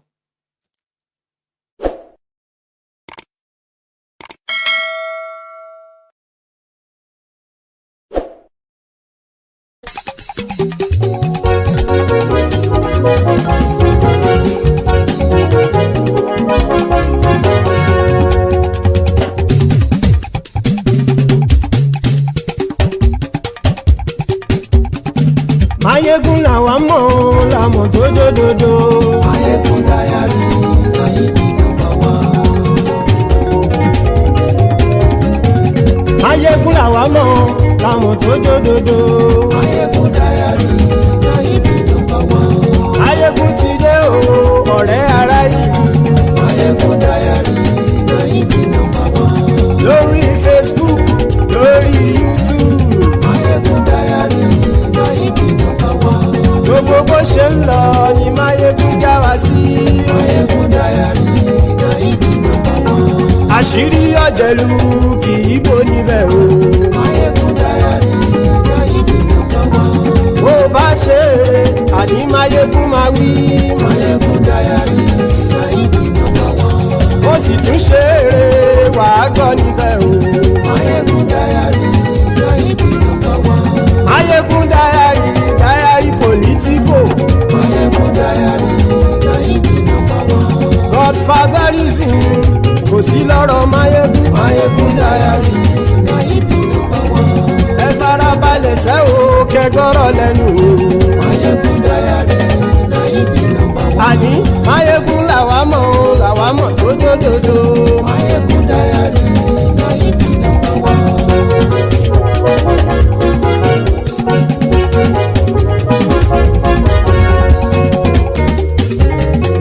Àní ẹ̀sùn ràkì. Mayegun ti dé. Mayegun ti dé. Ọ̀jẹ̀lú ẹ̀sùn ràkì. Mayegun ti dé. Àní ẹ̀sùn ràkì. Mayegun ti dé. Lórí Facebook. Mayegun ti dé. Àní ẹ̀sùn ràkì. Mayegun ti dé. Lórí YouTube. Mayegun ti dé. Àní ẹ̀sùn ràkì. Mayegun ti dé. Bọ́ bàbá gbé wúrẹ́. Mayegun máa wí. Àní ẹ̀sùn ràkì. Mayegun ti dé. Ijó ìgbádìyẹ. Mayegun máa wí. Àní ẹ̀sùn ràkì. Mayegun ti dé. Bí pẹ̀sìdó bá rúfin o. Mayegun máa wí. Àní ẹ̀sùn ràkì. Mayegun ti dé. Bí gómìnà gbówó jẹ. Mayegun máa wí. Àní ẹ̀sùn ràkì. Mayegun ti dé. Ọlọ́pàá tí ń darí bá. Mayegun máa wí. Àní ẹ̀sùn ràkì. Mayegun ti dé. Aṣòfin tí ń rúfin o. Mayegun máa wí. Àní ẹ̀sùn ràkì. Mayegun ti dé. Òpùrọ́ olóṣèlú. Mayegun máa wí. Àní ẹ̀sùn ràkì. Mayegun ti dé. Ọ̀jẹ̀lú ẹ̀sùn ràkì. Mayegun ti dé.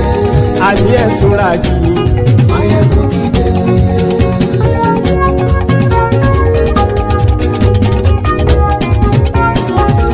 Mayegun ti dé. Gbogbo ọ̀jẹ̀lú ẹ̀sùn ràkì. Mayegun ti dé. Gbogbo ọ̀jẹ̀lú ẹ̀sùn ràkì. Ṣùgbọ́n ní bá ti ṣe èyí tó yẹ kí wọ́n ṣe, ọmọ bá dèrò ní fi wọ́n níran o. Mayegun ti dé. Gbogbo ọ̀jẹ̀lú ẹ̀sùn ràkì. Mayegun ti dé. Gbogbo ọ̀jẹ̀lú ẹ̀sùn ràkì. Ṣùgbọ́n ní bá ti ṣe èyí tó yẹ kí wọ́n ṣe, ọmọ bá dèrò ní fi wọ́n níran. Wọ́n fowó bẹ́ẹ̀ o. Mayegun ó sọ pé wọ́n ò fẹ́ bẹ̀. Wọ́n fowó bẹ́ẹ̀. Mayegun ó sọ pé wọ́n ò fẹ́ bẹ̀. Oníkanṣá ti ṣe èyí tó yẹ kí wọ́n ṣe fáwọn ará ìlú tó gbé wọn débẹ̀ o. Mayegun ti dé. Gbogbo ọ̀jẹ̀lú ẹ̀sùn ràkì. Mayegun ti dé. Gbogbo ọ̀jẹ̀lú ẹ̀sùn ràkì. Ṣùgbọ́n ní bá ti ṣe yìí tó yẹ kí wọ́n ṣe, ọmọ bá dẹ́rọ̀ ò ní fi wọ́n níran. Kì máa yí ṣe eré, ọ̀rọ̀ yìí kì í ṣe ẹ̀fẹ̀. Kì máa yí ṣe eré, ọ̀rọ̀ yìí kì í ṣe ẹ̀fẹ̀. Ẹni bá ti lè lẹ́bọ̀ lẹ́rù o, ọmọ bá dèrò kàṣàyè tú wọn síta. Mayegun ti dé. Gbogbo ọ̀jẹ̀lú ẹ̀sùn ràkì. Mayegun ti dé. Gbogbo ọ̀jẹ̀lú ẹ̀sùn ràkì. Ṣùgbọ́n ní bá ti ṣe yìí tó yẹ kí wọ́n ṣe, ọmọ bá dẹ́rọ̀ ò ní fi wọ́n níran. Tẹnitẹni ọmọ Mayegun ọ̀rẹ́ ara ìlú mọ̀mọ́ ni mo fọlọ́hún sọ ẹ̀ bá kìlẹ́bù. Lóòótọ́ olódodo ìlú ọ̀tá ìlú mọ̀mọ́ ni ìwọ ṣá máa ń ṣọ́ra kò sì mọ́ bẹ̀rù. Bọ́tà ń lè rí bóníṣègùn lé káwọn mọ̀mọ́ fi ṣera wọn ni ó ti dẹrùn tí wọn ò gbọ́dọ̀ sè mọ́bẹ̀. Èèpo ọ̀bọ lọmọ bá dérò tàjẹ́ ò gbọ́dọ̀ jẹ́, ó ti jọba lórí àbínú ẹni kò sì mọ́ bùyà. Àìsíwọ́lu ní ẹnìkẹ́ ìgbódì ẹyin lábàrá o, ó kó ẹni tó bá dán wò á kàmù. Mayegun ti dé. Gbogbo ọ̀jẹ̀lú ẹ̀sùn ràkì. Mayegun ti dé. Gbogbo ọ̀jẹ̀lú ẹ̀sùn ràkì o. ẹni bá ti ṣe yìí tó yẹ kí wọ́n ṣe ọmọ bá dèrò òní fi wọ́n níran o. Máyégún ti dé gbogbo ọ̀jẹ̀lú ẹ̀ súnra kí. Máyégún ti dé gbogbo ọ̀jẹ̀lú ẹ̀ súnra kí. Ṣùgbọ́n ní bá ti ṣe yìí tó yẹ kí wọ́n ṣe ọmọ bá dèrò òní fi wọ́n níran.